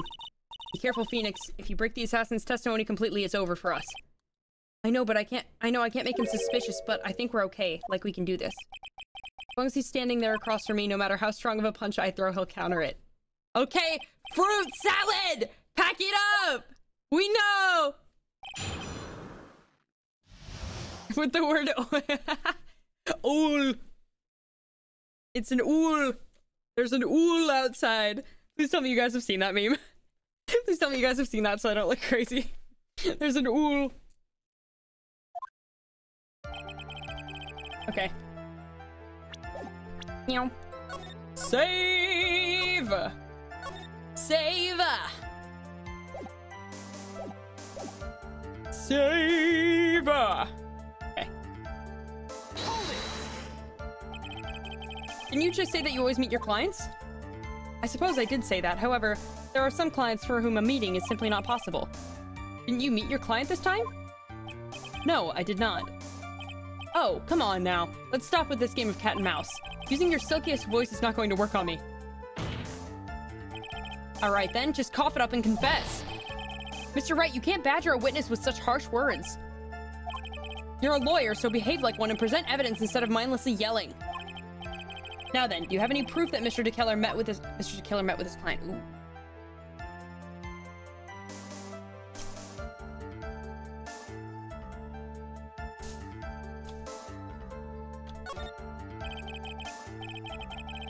Oh boy.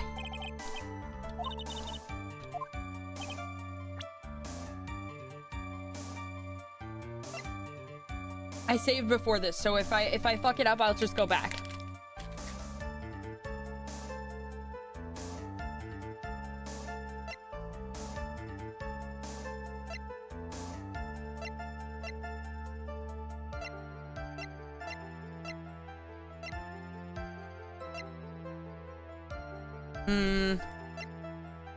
You know, I actually don't know, but I wanted to give it a shot. Ow.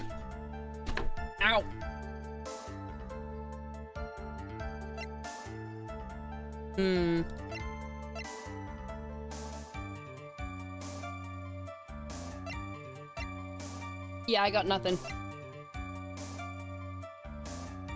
I got absolutely nothing.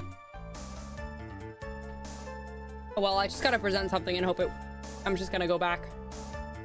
Take that.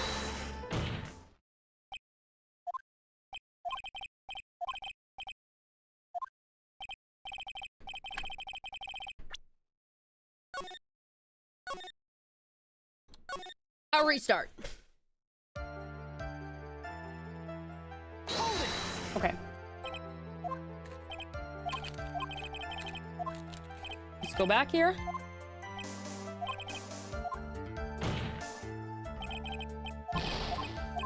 Okay.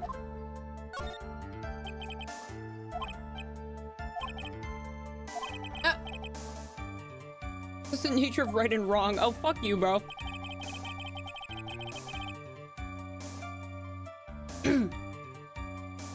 The Eurasian eagle owl's name in Hungarian is quite literally uhu, also known as...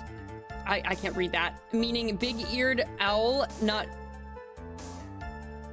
Wait, big-eared owl, not big-eared owl. Scientific... Bubo bubo. Huh?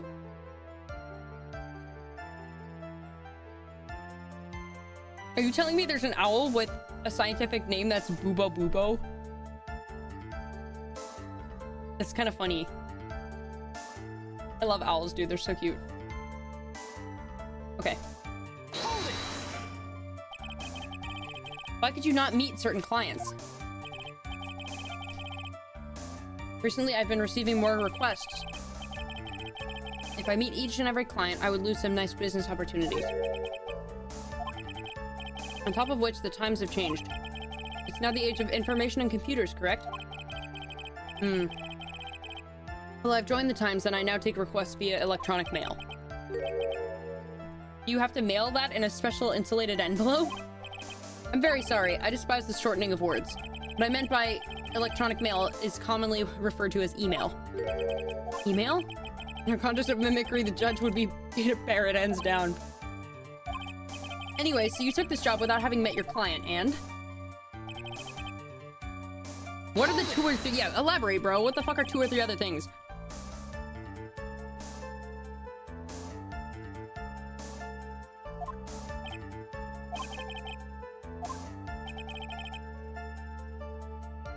Other things that have nothing to do with this case. No, press further.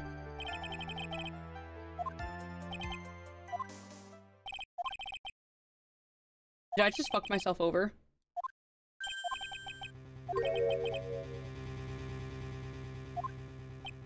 Ooh.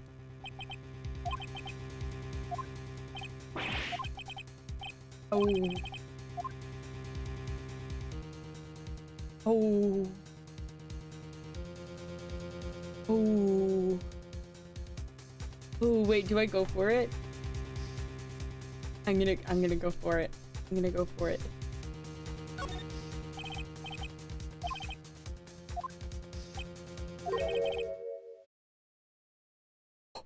Oh. Oh boy. Okay, we're good. Yeah, I know email is like literally the worst thing. It's literally everybody uses it and it's so easy. Like it's so not secure ever. If it's truly that important, I suppose I don't have much of a choice. The bear figurine. After the assassination of the target, I was to find that figurine. Was told that this job was just as important as the actual killing. And where was that figurine? It was inside Mr. Kurita's suitcase. And then, what did you do next? I handed it over to my client right away. You gave it to your client. Interesting. This information certainly sounds spot on. Sounds important to me. Witness, please include what you just stated in your testimony. As you wish. One of these was to find the bear figurine and give it to Adrian Andrews. I found this figurine at Mr. Engard's mansion. You gave it to Miss Andrews, then what was it doing there? I was waiting for her there. That was also part of the plan to frame Mr. Engard, I'm sure. That makes a lot of sense. Well, Mr. Wright, do you have any problems with this piece of testimony? There is a contradiction. So, the killer says he gave the figurine to Miss Andrews. But I know somewhere in that statement there's a contradiction. Yet, I know that if I present something trivial here, he will cut the connection on his end. Okay, I'm gonna save here before it doesn't let me save. I know I've got something. I've got something here. I'm on the case. I got it.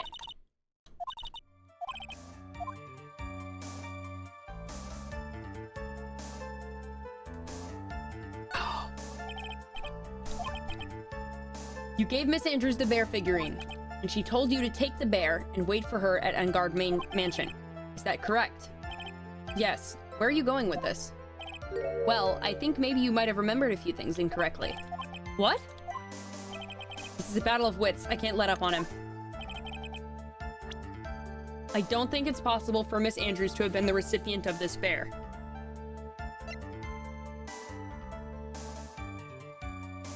Because if you were taking it to the Engard Mansion, wasn't there... Where's the account of it being given to him in the hallway?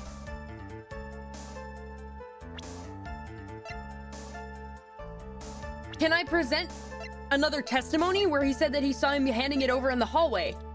He saw him handing it over in the hallway. Right? So...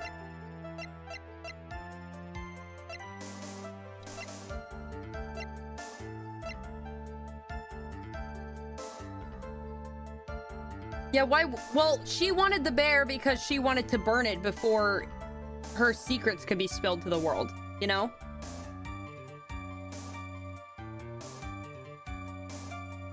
But then again, isn't it a fake one, though?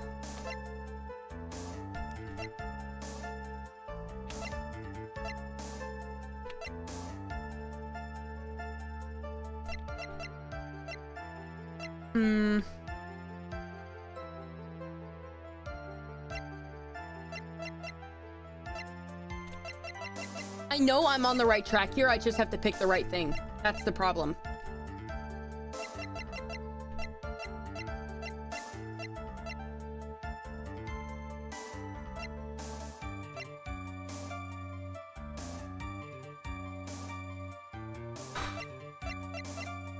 I don't know. Shit, man.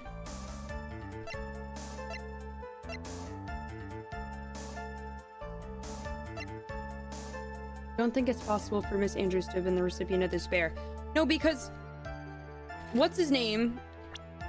Will Powers. He saw it being handed over to Andrews, supposedly. To whoever was in the costume at the hotel. So...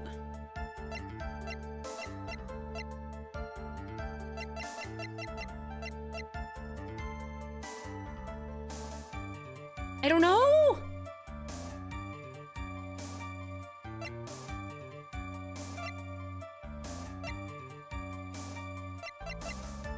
I don't know.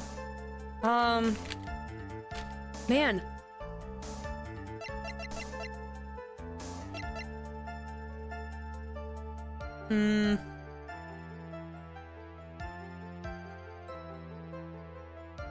Also, let me think about this. She was the one carrying this, right? So if she was the one carrying this, why would she take it away from the scene of the crime like that? You know?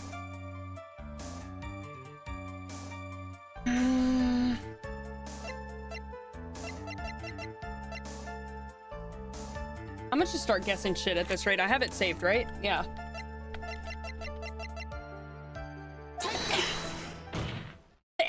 Excuse me. Oh, yeah, no, I fucked that up. Okay.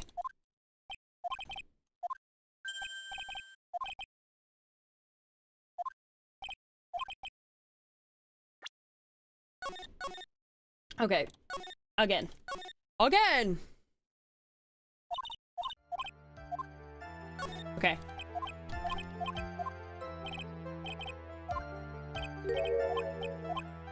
I guess I'll try the suicide note. Because...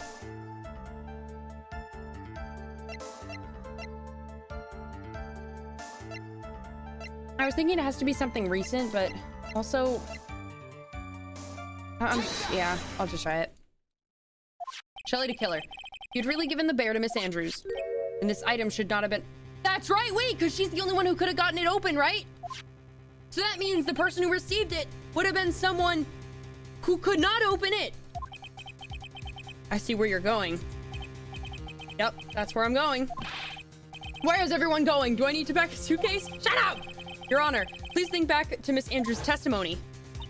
I was going to burn it for her sake. If even for a single minute, this bear had actually been in Miss Andrews' hands, I'm sure she would have taken the suicide note out and burned it. Order! So that's where you two are going. So by the very fact that the suicide note was still inside the bear, it tells us that your client didn't know how to disassemble the puzzle. Which means... It means, Your Honor, that it is impossible for Adrian Andrews to be the client. Ah! Shit, fuck. Oh, Mr. Phoenix right. I'm sure I mentioned this before, how I hate traitors above all else. I think your cross-examination has clearly demonstrated something to me. You must wish to break your end of our agreement. No, that's not... That's enough. If that is your intention, then there's only one more thing for me to do. He's gonna kill Maya. He's done. Gentlemen, ladies, please excuse me. I have a matter that I must attend to. No, please. Not that. Please wait. Mr. Attorney, bring this trial to a speedy end and I may stay my hand. Otherwise... Ah! He's going Super Saiyan. I literally just woke up. Good morning. What in the... Mr. Wright, are you... Mr. Edgeworth? Yes, Your Honor? I didn't understand this witness's outburst just now. You think there's a need to hear more testimony, or is this enough? Well, we should... Edgeworth, we can't do this! If we keep this up, Maya, she'll... Prosecution, What has come over everyone? Even you, or... Prosecution... rests. What's going on around here? The prosecution has no further questions, Your Honor. What? Shit. Well, I never thought I'd see the day. This is a most unusual situation. If the prosecution rests with no further questions, then the prosecution has failed to uphold its stance. If that's the case, then even though I'm reluctant, I must believe that Mr. DeKiller's testimony is accurate. That would mean that Shelley DeKiller's client is Adrian Andrews. Mr. Wright. Yes, Your Honor? I end the trial here, right now, and your client, Matt Engard, would be declared innocent, and in his place, Adrian Andrews would be charged with murder. Miss Andrews will be charged with murder. Yes, that is what he just said. The prosecution has no further questions, so we will now hear the defense's final remarks. Bailiff, please bring the defendant, Matt Engard, to the stand. The items from DeKiller's hideout didn't make it in time. We tried as hard as we could, but it looks like our time has run out. I can't believe it. The outcome now lies in your hands. Oh, shit, wait, is this an actual choice? Yeah, oh wait, this is an actual save, bro. Yeah, this is an actual choice.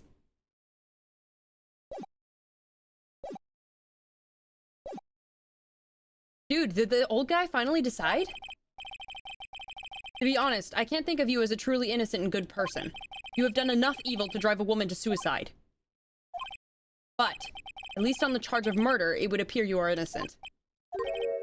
Huh. Oh, he's going apeshit. So, I guess even the old... Oh, I'm sorry? I have never heard that... Oh, okay. Mr. Engard? What an atrocious lawyer I have, giving his own client up like this. And that refreshing like a spring breeze crap, it's just as atrocious, don't you agree? Anyways, get on with it and pronounce me innocent already. Right, Mr. Lawyer? Should I side with justice or should I save Maya's life? I mean, Maya would have wanted me to get him guilty, bro. It's what she wanted, even if she dies. It's what she wanted. But if I say he's innocent, then Miss Andrews will be charged as a murderer. Do I say he's guilty or not guilty? Either choice I make, someone's life is going to end. It all hinges on what I choose. Let's hear the defense's final statements. If the person who hired the assassin was Adrian Andrews, then your client, Mr. Mattengard, is innocent. There's no need to ask, old man. After all, my lawyer's gonna say what I want, aren't you? Right. I can't do this, but I have to decide something. I can't count on the evidence to help me anymore. I have to listen to my heart. My client, Mattengard, is...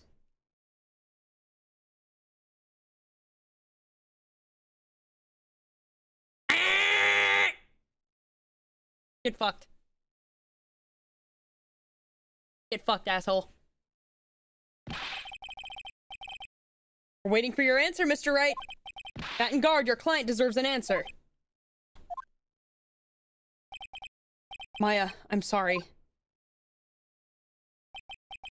Mattengard. Oh. Objection! Franziska! I knew something was gonna happen. Franziska von Karma!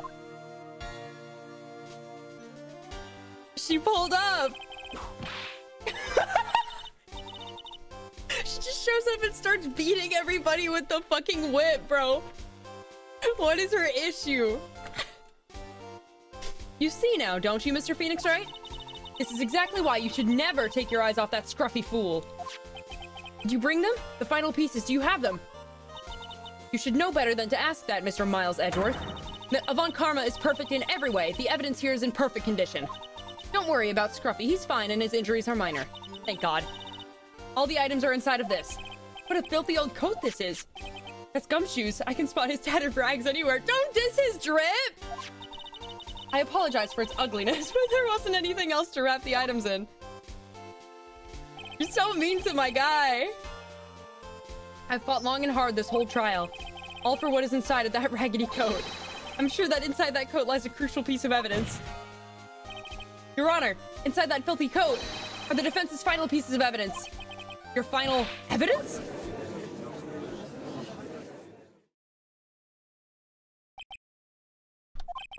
This trial is already over. All that remains is for me to hand down my verdict. I do not believe that any evidence presented now would change the outcome of the trial.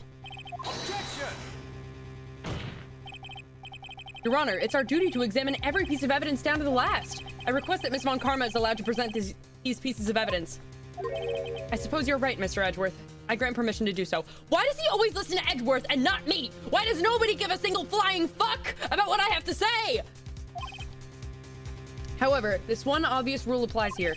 If these items do not bring up any new points, then they will not be accepted by this court. Now, Miss Von Karma, if you please. These pieces of evidence are left by the killer during his escape from the police. Must have been in quite a rush. Yes, Your Honor. The killer left 3 pieces of evidence. Somewhere among the evidence we're about to see, there will be something that will turn this whole situation around like a miracle. I'm sure of it. This is all we can hope for. The first item is a pistol. Does the killer's pistol have anything to do with...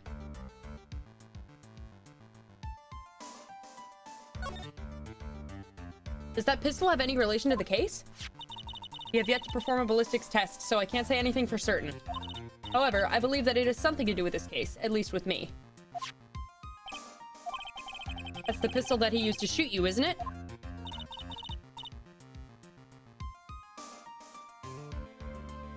Wait, the killer was the one who shot her?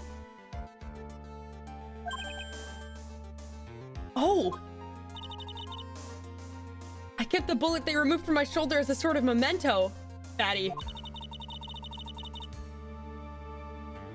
She's so goated. Hang on one second.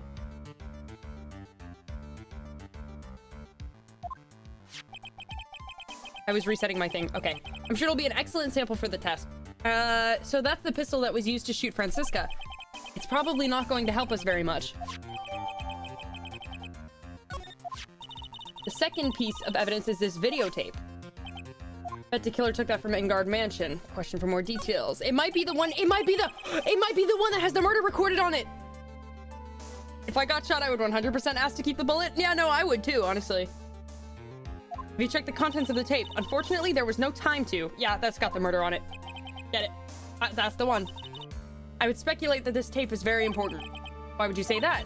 Because he came back to his hideout for it. The killer went back for it? That's right. It looks like he was trying to recover it. He injured 3 of the officers at the... Damn! But somehow, it looks like they managed to protect it from the killer. Kelly the killer is no ordinary man. Yeah, this definitely has this is the tape with the murder on it. Last piece of evidence is this bellboy's uniform. Is that a uniform from the Gatewater Hotel? Yep. Was that used during the crime? I'm almost certain it was. There's even a pair of black leather gloves in one of the pockets. There's no doubt about it. The killer was wearing this on the night of the murder. There's one thing I found interesting about this uniform. And what's that? There's a button missing on this uniform. Button? It's a very unique button. I'm sure if we were to recover it, it would provide us with an interesting clue. Okay. I'm sure, were we under normal circumstances, these items from Shelly the Killer's hideout would be very important clues. However, our question is not who did the killing. It is who is the client. Yes, that's correct. And these 3 items do not tell us anything about that. Yes, they do! Thank you for your hard work, Miss Von Karma. You may step down now. No! Wait, Your Honor. Please allow me to examine this new evidence. Overruled. This court already has all the evidence it needs to hand down a verdict. Wonderful. Absolutely splendid. So, like, that whole choice thing that I had to do earlier, like, that just didn't fucking matter. He's just gonna make him guilty. He's gonna make him not guilty anyways. Probably paid him off, too. Phoenix. I knew it. There's no such thing as a miracle in this world, is there? I think you're wrong. I think they do exist. What? You have to make that miracle happen. You've come this far. You can't give up now. But no matter how you think about it, it's literally just present the fucking videotape. Try for my sake and think about it for a second. There are 2 ways out of this situation for us. First, making guard wish from the bottom of his soul for a guilty verdict. Huh? The killer will always place his client's wishes first. If Engard himself wishes to be convicted, then he will let his hostage go. That may be true, but that's asking me to do the impossible. The second way, force the killer to end his contract with Engard. If the killer were to no longer think of Engard as his client, then he would let Maya go. Yeah, that's even more impossible. He's a man who values his duty towards his clients above all else. I know both of these seems like impossible feats at first, but if you could make either one happen, it would truly be a miracle. The bigger problem is the judge has already said he doesn't need any more evidence. The pieces he was just shown, he's not accepting them. Phoenix thinks things through from the other side. Isn't that what has always worked for us? The other side? You mean to turn things around? Phoenix, the judge says he doesn't need the evidence. If that's the case, then who does need it? The person who needs the evidence. The defense, prosecution, and the judge. We've seen all the pieces of evidence. And that is how we have come to know the truth. But there is one person who has yet to see them all. And that person who does not know the truth. That truth, it may be what will bring about the miracle in the end. Oh my god. There are no objections this time, right? Now then, I will pronounce my verdict. Why don't we all respectfully sit back and listen, kids? Objection! Oh my god. I've already told you, Mr. Wright. This court does not need any more evidence. I'm not saying it's us that needs the evidence, Your Honor. Then, you want to show the evidence to that person? Yes, Your Honor. Please, Your Honor. Mr. Wright, for you to ask with such passion, I will grant you one chance. One chance? Please show your evidence to who you think is the right person. Oh, shit. That's impossible. To turn this situation around in one try. One try. That is all I will permit.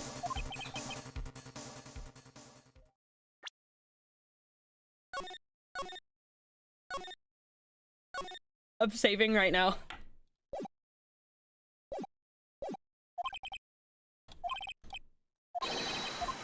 Okay. Oh, okay. We'll save here.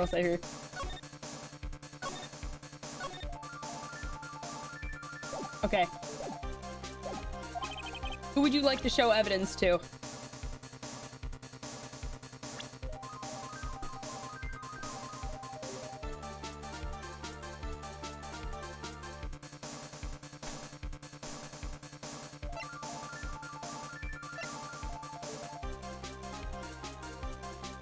Okay, so we have to prove that Engard betrayed him somehow, right? That was one of the things, right? So if we present him with something that's incriminating of Engard, then they'll break the contract. So what's something here that would be incriminating of Engard?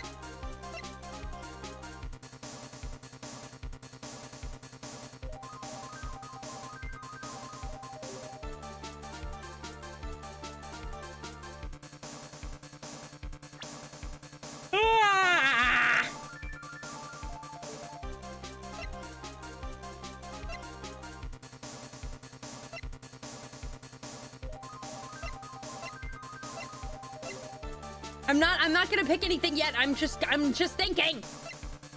I'm just thinking. I was just looking at the evidence because obviously I'm gonna have to present something after this in terms of the evidence. So I'm just looking. I'm not going to present an item right now. That was an accident.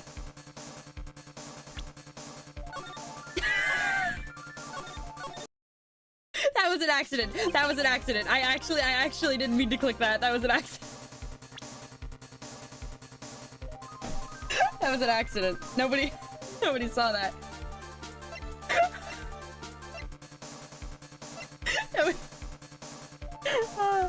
Okay.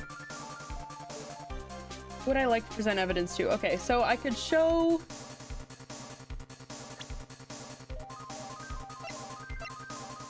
So what evidence would I show to someone is what I'm trying to figure out here. What evidence here could I show to one of the people from the case that would be important? Is like, because it's gonna make me pick the item and the person. So that's what I'm trying to figure out.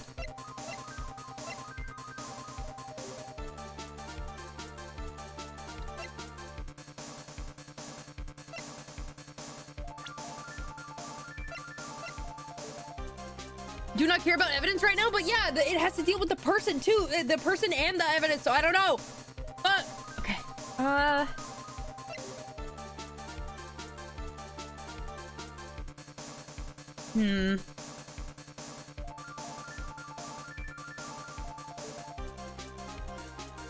don't know.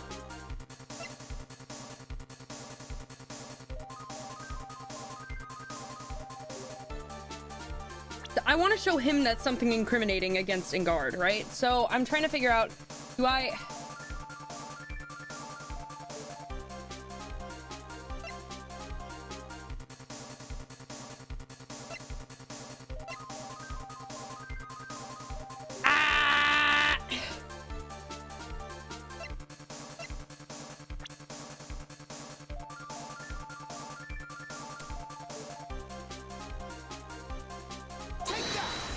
I'm just gonna try this. If it fucks... Yeah, exactly. So I knew this question was gonna be asked right afterwards. Right? So what...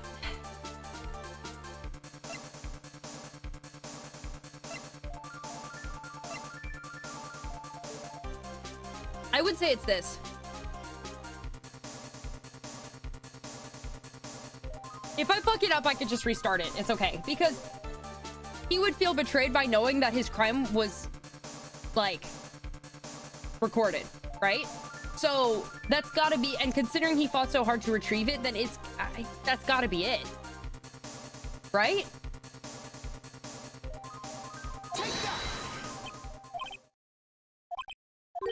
I think there's some merit in showing this evidence to the witness.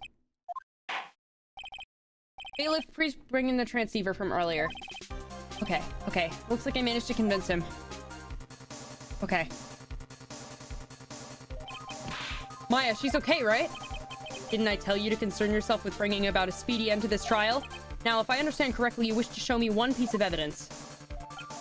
Yes, one is all I need. I have here a videotape. It was found at your hideout. I heard you injured 3 officers in your attempt to get this back. That was most regrettable. However, it was an order from my client. I was told to protect that videotape. I thought so. I'm afraid I seem to have failed in that regard. Do you know the contents of this tape? I was sternly told by my client not to watch it. Oh, you're fucked, bro. So I have absolutely no idea. Actually, you are on this tape. Me?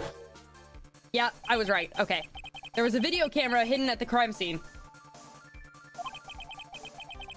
Your actions were being recorded. What? Is that true? Mr. Wright? Who was it that planted a camera?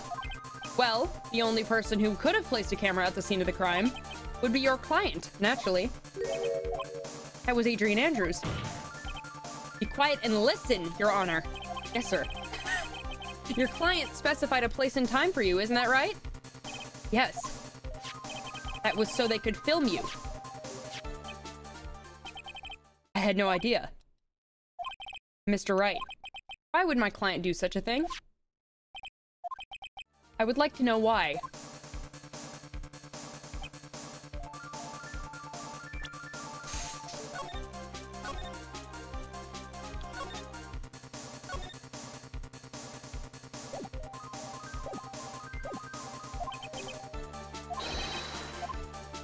Okay, there's only one reason why your client would secretly film the crime scene. They wanted blackmail on you. Because didn't he say that before? He said he wanted blackmail on him.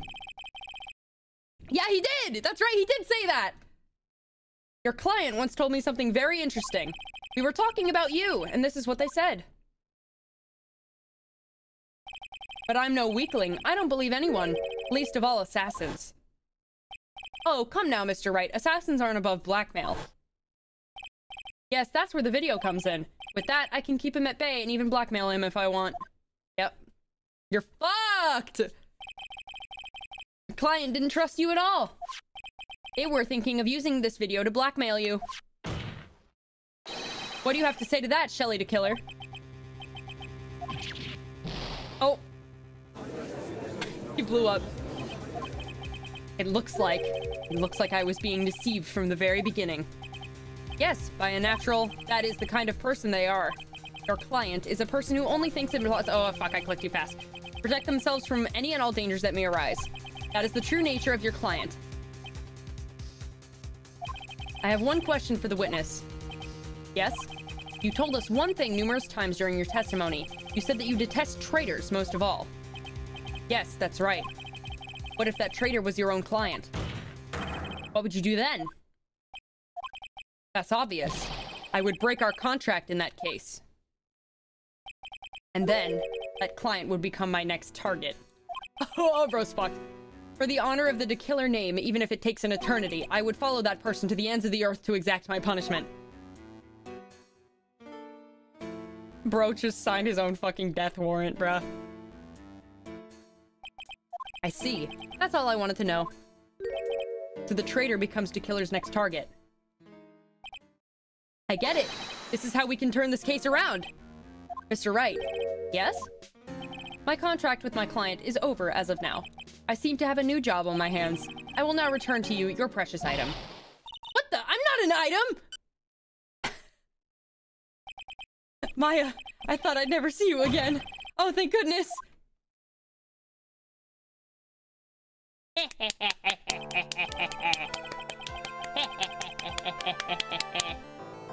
This trial appears to have come to its conclusion. However, I'm sort of... I don't quite know what the... Oh! Miss Von Karma! Where did that... It was him! She always has you in her sights. Now, I do believe it's time to finally hand down a verdict. I can't believe you got that first try. Well, that... Yeah, no, I knew it was the videotape. Ha! Sweat, bitch! Mr. Ingard, looks like somehow you got what you wanted. You will finally receive the acquittal you wanted so badly. You should be happy. But before that, I would like to make one final statement. Sometime in the near future, one very betrayed assassin may appear before you. Needless to say, that man is very good at what he does. I'm sure you would understand that. What I mean if you watch this video. Help me! Now then, Your Honor, the verdict if you please. Is this alright with you, Mr. Wright? We have finally reached the end of a very long battle. Whether he's convicted or acquitted, there is no escape for him now. Go on, Phoenix. Lead whichever way your heart tells you to. Right, Chief. Get fucked, asshole! Matt and guard. Even though I am a lawyer, I cannot make your crime disappear. I think a guilty verdict is appropriate here. Me? My wonderful self? Guilty? Even if you got an acquittal, the instant you set foot outside the detention center, your life would be in danger. No matter which way you look at it, you can't run away from your crime anymore. Oh. Oh, that's, oh. Oh.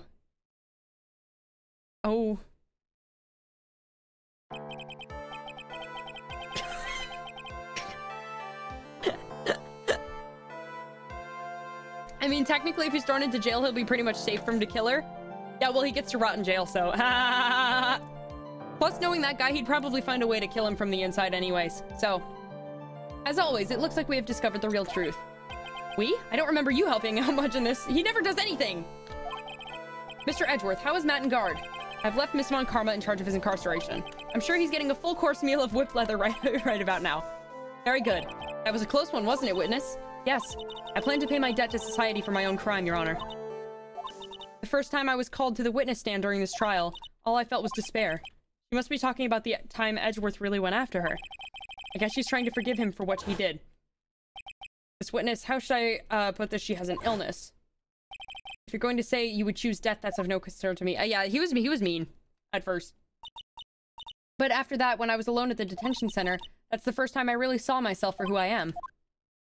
And today, when the two of you used your combined strength to convict Max, the power of fruits! I felt like I had finally been saved.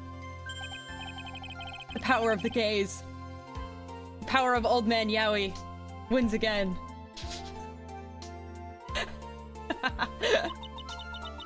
I'm really happy that you two were in charge of this case. I really don't know how to express how I feel at the moment.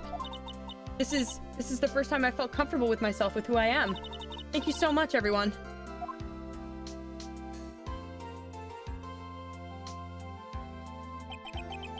They're not even old? Yeah, well, Edgeworth looks old.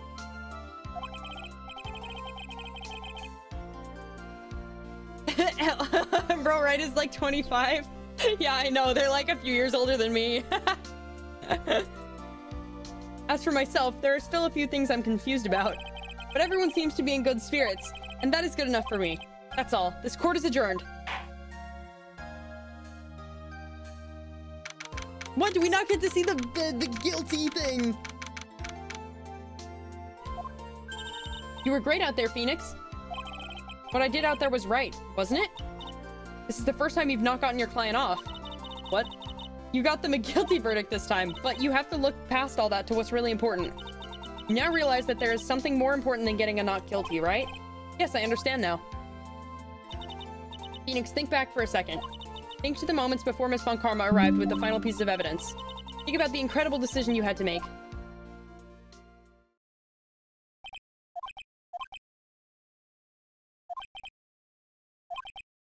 Yeah, okay. Are we gonna see, like, what would have happened if we had chosen the other thing?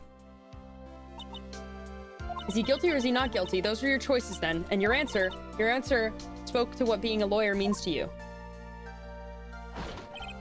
Right. Edgeworth, I have good news. Maya's now safe in police custody. Really? Pearls, you're telling us the truth, right, Mr. Edgeworth? Yes, she's quite safe. She's on her way here as we speak in a patrol car. Ah, Mystic Maya's safe! You did it! You really did it, Mr. Nick! Ow, she punches deceptively hard for a kid. I believed in you. I kept saying to myself, Mr. Nick will save her. Mr. Nick will save her. Thanks. What's wrong? Miss Von Karma. About earlier, thanks. Ow! Why are you still smiling, Mr. Phoenix Wright? You lost! Your perfect win record has now been crushed! And yet, you're still happy? Why was there a Windows sound? Because my Steam Deck was letting me know it needs to be updated. I don't think you'll ever or not my Steam Deck, my Stream Deck. I don't think you'll ever understand Miss Von Karma. How dare you? Don't worry. She may in time. After all, I was like that myself until a year ago. Edgeworth? For my own personal victories and for guilty verdicts. I used every dirty trick in the book, and so my win record remains spotless. But a man appeared and stood fast against that selfish me. I fought him in my usual manner and tasted my first defeat. I felt like I had lost everything because of that. And then... it was my turn to sit in the defendant's chair. And I was saved by that person I called my enemy. I couldn't forgive myself for all that had happened. So I left the prosecutor's office. And I left that note. Prosecutor Miles Edgeworth chooses death. As well you should have. As a prosecutor who has shamed himself with defeat should crawl into a hole and die. Bro! But that was not what happened. After I left the prosecutor's office, I finally came to realize something. And it was in that moment of clarity that everything began to change. What foolish nonsense. Is Von Karma gonna learn the power of friendship? And yeah, he answered, no, she won't. She doesn't get it. She just doesn't get it. We prosecutors use anything we can to attack the defendant. Every time we did so, no matter how desperate the situation, instead of giving up like most people, that man would hold strong with his undying faith. And then, before I knew it, I began to trust in that man as well. Oh, my tummy's making the rumblies. You trusted your enemy? It doesn't matter how many underhanded tricks a person uses. The truth will always find a way to make itself known. The only thing we can do is fight with the knowledge we hold and everything we have. Erasing the paradoxes one by one. It's never easy. We claw and scratch for every inch. But we will always eventually reach that one single truth. This I promise you. The truth. Yes, that's the reason why prosecutors and defense attorneys exist. But I'm sure you knew that already, didn't you, right? That's why you couldn't forgive me, this man who went into hiding, isn't that right? This man who had only ever set his sights on victory, who ran away into the night. Is Mr. Edgeworth right, Mr. Nick? You've really let me down. When you disappeared, I felt betrayed. The reason I decided to become a lawyer to begin with was because I believed in the things you said to me all those years ago. And you betrayed your own words. That's why, 1 year ago, I made up my mind. I decided that the Miles Edgeworth I knew had died. At least, that's what I told myself. You pathetic fool! Miss Von Karma. I don't want to hear the wretched whimpering of a disgraced loser. A Von Karma is someone who is destined to be perfect. Miles Edgeworth, you are no longer worthy. You are no longer worthy of being a Von Karma. And neither am I. It's over. It's all over. Francisca threw something on the ground just now. Is this an electromagnetic receiver? Isn't that the thing she used to track Detective Gumshoe? I'll return this to the precinct later. There's something else. Her whip? Isn't that Miss Von Karma's whip? I'll never set foot in another courtroom again. I'm sure that's what she's saying by this action. You should keep this, right? Okay. Nick! Maya! Oh my god, it's been eons. Girl, where have you been? Maya! Mystic Maya! Mystic Maya! Oh, that's cute. Oh, that's so cute. Oh, that's so cute. Nick, I knew you would come through. You got in guard convicted, like I knew you would. And on top of that, you even rescued me. Well, of course I did. You know I would never desert you. But we sure pressed our luck this trial. You're really lucky to be standing there. Whatever. Look, it's over, okay? Besides, if I did croak, I would just come back and haunt you like a bad ghost through Pearly. That's true, she does kind of have hacks in that way. Is it really easy to do something like that? Thanks a lot, Nick. Don't mention it. Maya. Oh, Mr. Edgeworth. I'm relieved you're alright. Hey, looks like you made some real progress, Mr. Edgeworth. Well, I suppose I'm a little different from who I was a year ago. Real as fuck. Alright, I think it's time we got out of this depressing place. Huh? Where are we going? Food, Nick! Food! Grub! Chow! I'm starved! So hungry even you look like a nice juicy burger on a bun to me, Nick. Pardon? You think I look like a burger? I'm a prime rib at least. Come with us, Mr. Edgeworth, please?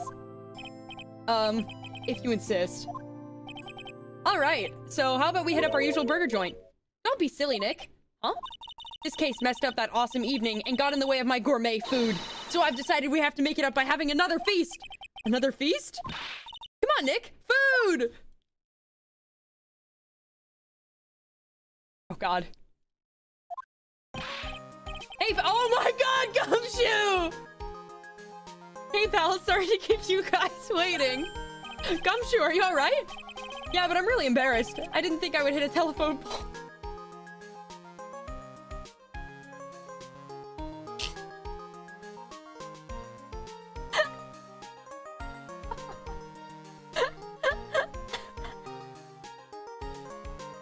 Here it comes. Yep, there you go. I knew you guys. I knew you guys were gonna. Fuck. A telephone pole? Then it wasn't a red light that got him. You did it again, city boy. I felt like my dear old heart was gonna give out on me, and I ain't joking. Yeah, it was more exciting than the very last episode of The Steel Samurai. Thanks. Now looky here, Mr. Snooty Prosecutor. Don't you reckon you bullied Mr. Right too hard? If you don't start being a whole lot nicer to him, he might just kick it, tonight even. I'll keep that in mind. Well, come on now. Everyone gather around. Y'all are gonna get your picture taken by a genuine professional photographer. Looks like Lotta bought herself a new camera. Well, pal, at least we can put this messy case behind us now. Come on, tonight's all about eating, so let's chow down, pal. Amen to that, pal, amen. You know, when you think about it, you were the one who saved the day, detective. Me? You really think so? He's right. If it wasn't for the 3 items you took, I think this trial would have had a very different ending. Well, you know, it's... Huh? Wait. That's odd. When I ran off with the things from the killer's hideout, I'm sure I took 4 things in total, sir. What? 4? Yeah, I'm sure I put one of those items in my coat pocket. There was a 4th item? Come on, y'all, it's over. But who boy, I'll tell you. Wait, oh shoot, I clicked too fast. Fuck. Between getting accused of murder and getting kidnapped, never a dull moment with you, huh? You think? Why does she look so happy about that? Being shut away for 2 whole days. Weren't you scared? Yeah, it was really scary. Felt so hopeless. So to keep my mind off of things, I drew a picture.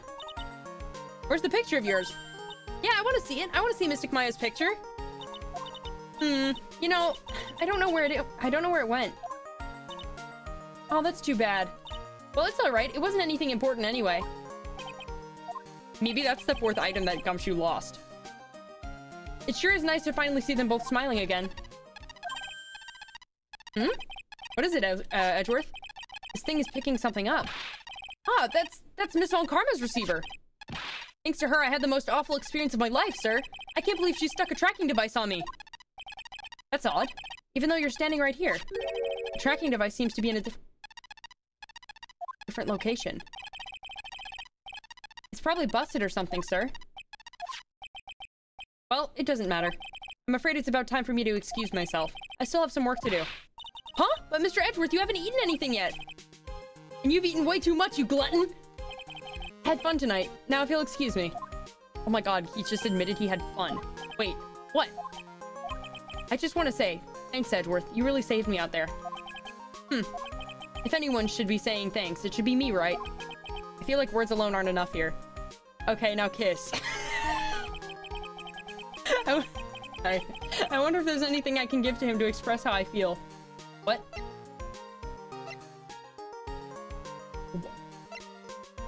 What? What? What? What? Excuse me?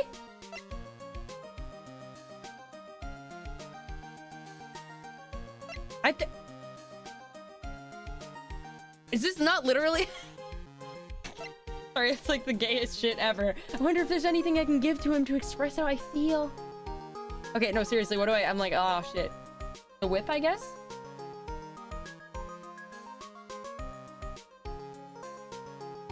The bear? Give him the bear? What's this? Thank you. It's all thanks to you two. You and her. You don't need to thank me. I was only doing my job. Looks like Mr. Edgeworth has left, Mr. Nick. Hey, Mystic Maya? Yes, Brilly? I guess you two can- bro. You, Mr. Nick, I mean. Hurley, would you cut it out already? You're embarrassing me. Anyways, who's paying for this lovely dinner party? As if you need to ask. Everyone say thank you to Nick. Huh? Yeah, I'm kind of at the point where I can't even buy instant noodles. So I kind of already put your name on the bill. Huh? Huh? Yeah, I got me a situation just like that myself. There's this camera shop in this hotel, you see. And I just bought myself this good old beauty here. It better be anyhow for $3,000. Huh? Huh? I reckon you bought it for me since it's on your tab and all.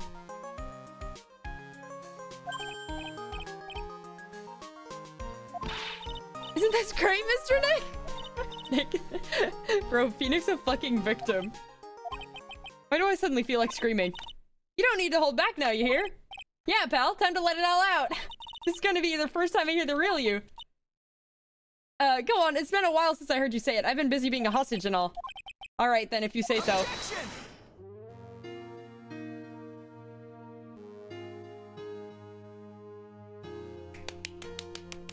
Yay! We finished the last game. Oh. You really came through for me, Nick. I had to hide that letter, but I knew you'd find it. I really feel like I've been living on the edge lately. I mean, I've escaped death 3 times now. Pretty cool, huh? I feel like a pro. That's not a flex, girl.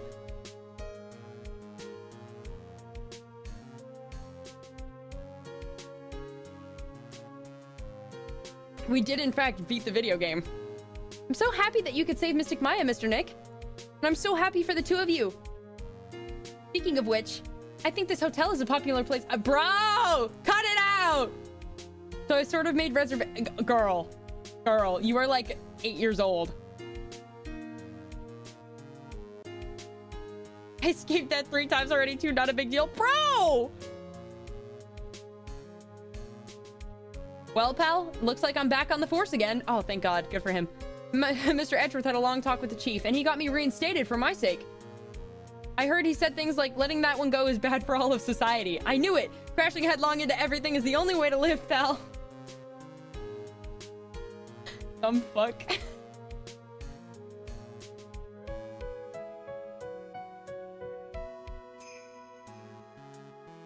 Oh, her. I, Maggie Bird, am retiring this uniform as of today, sir. I'm going to be a waitress from now on. I bring smiles and joy to the people who come by to the restaurant, sir. I hope you'll stop by sometime, Mr. Wright.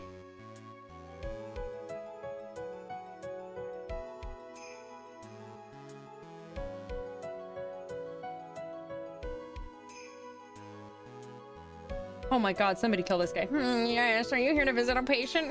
Yes, I'm Director Hottie. Haha. Recently, yes, that girl, you know, I haven't seen her around. Yes. But I remember if I even laid so much. What? Oh, he's talking about Francisco.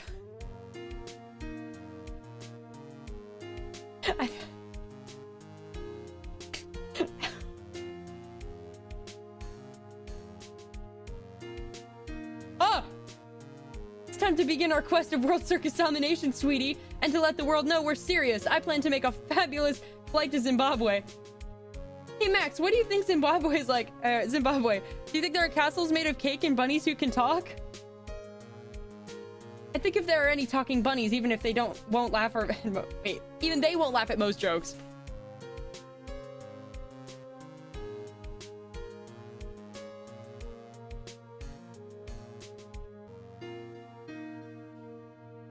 I'm ready, I'm ready. There's no way these jokes are gonna fall on deaf ears.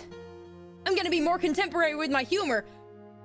Mo Curls represent. We got our new act all worked out. Prepare for the Hallelujah chorus. Oh my God, I forgot about this guy. I fucking hate him. No, I fucking hate this guy, bruh.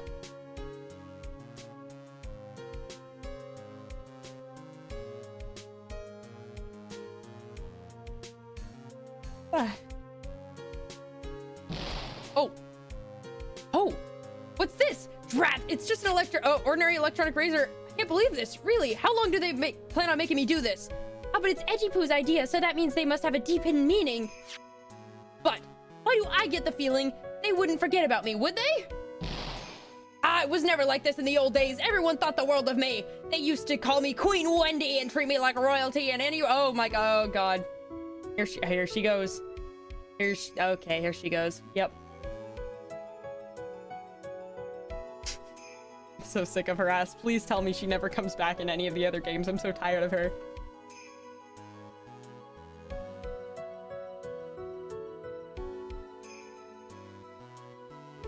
I appreciate everything you and Mr. Edgeworth did for me from the bottom of my heart.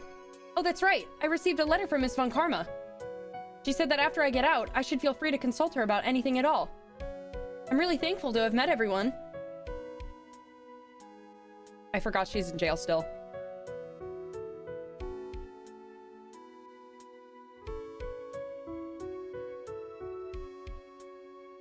It has become difficult for me in this country as of late. As such, I will take a short leave of absence. If you would like to request my services, please be sure to visit my homepage. May we both be blessed with longevity.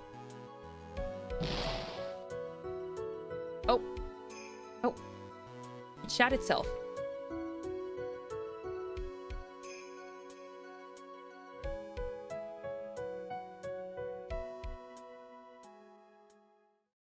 Oh, that's it. Okay.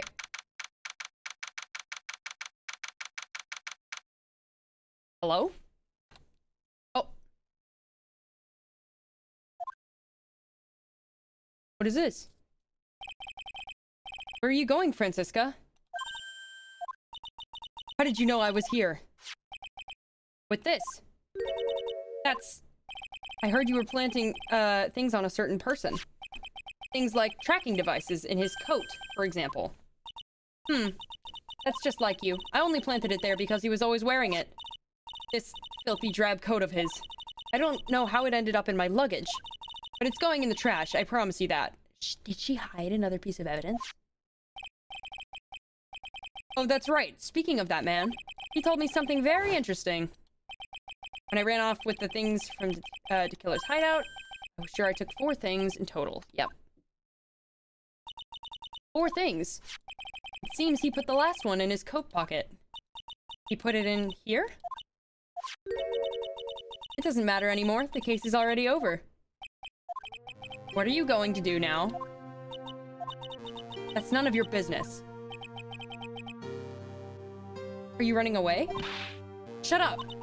You don't understand a thing. You can't possibly understand what it means to be Manfred von Karma's daughter. Francisca. So many expectations from everyone around me. Expectations I must fulfill. I'm expected to win no matter what. And failure? Such a thing is not an option for me. My father was a genius.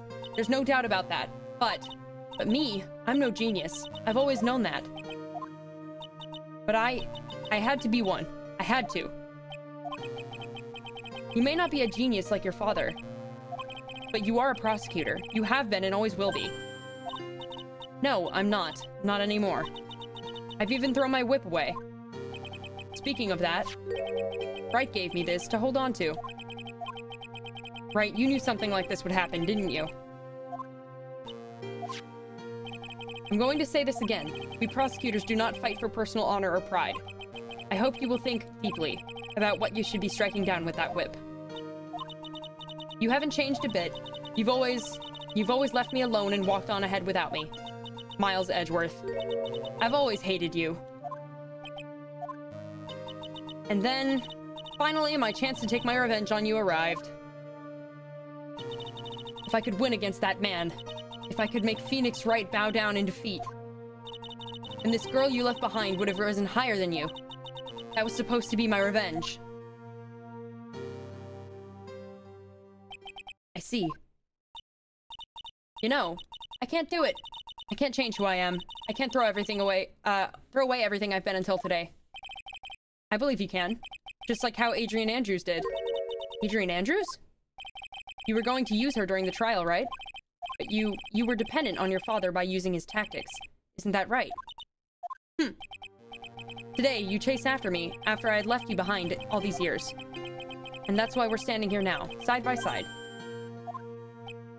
But I have no intention of stopping.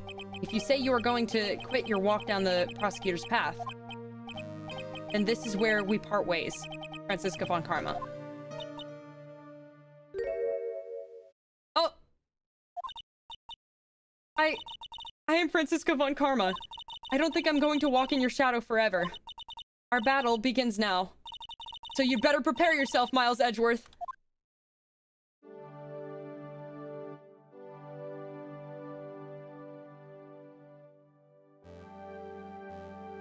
Oh, she leaving? Phoenix Wright. One day, someday, I'm sure we'll meet again, in battle. Until then, this last piece of evidence that never made it to you. I'll take good care of this fourth piece. So I can give it to you when at last we meet again. Sure hope she didn't take off in a Boeing plane. So are we gonna get to see what it was? Oh! Oh, that's cute!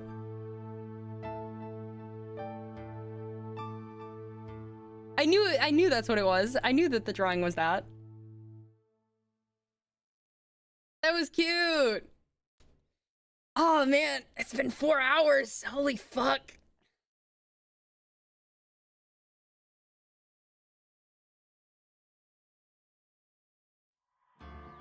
Holy shit!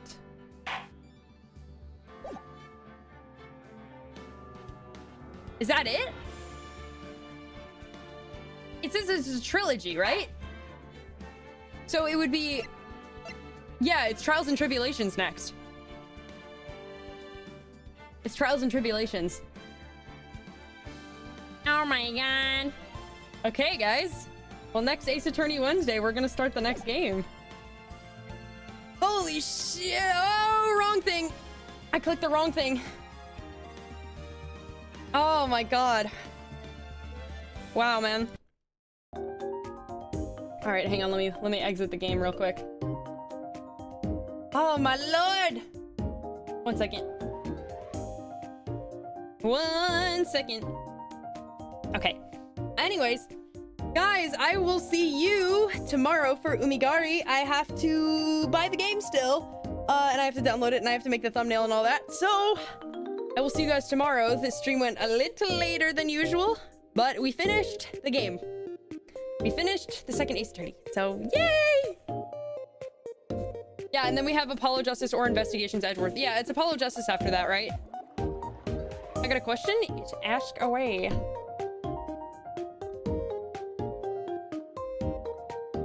Oh shit! I have evaporated. I forgot that exiting Steam would oh shit. Guys, I exited Steam and I evaporated. I evaporated! Where's my Steam? Come back! Steam! Come back! Okay, you know what? Here, I'ma just, yeah. Okay, I'll just go back here. Anyways, guys, I will see you tomorrow, for Umigari. And any advice for first stream? That's a hard question. I would say, just be yourself. You know, just be yourself.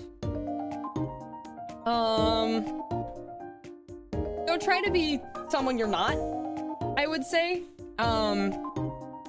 Because, you know, just have fun with it and be yourself. That's the best thing I can offer. Do whatever makes you happy, you know? I think that's the best advice I can give. You know, I'm not really experienced, you know? I did this for shits and giggles, you know? For fun. So, yeah. So I hope that whenever you start that you have fun too. Anyways, guys, I gotta go. It's 10 p.m. Bye-bye! Bye-bye!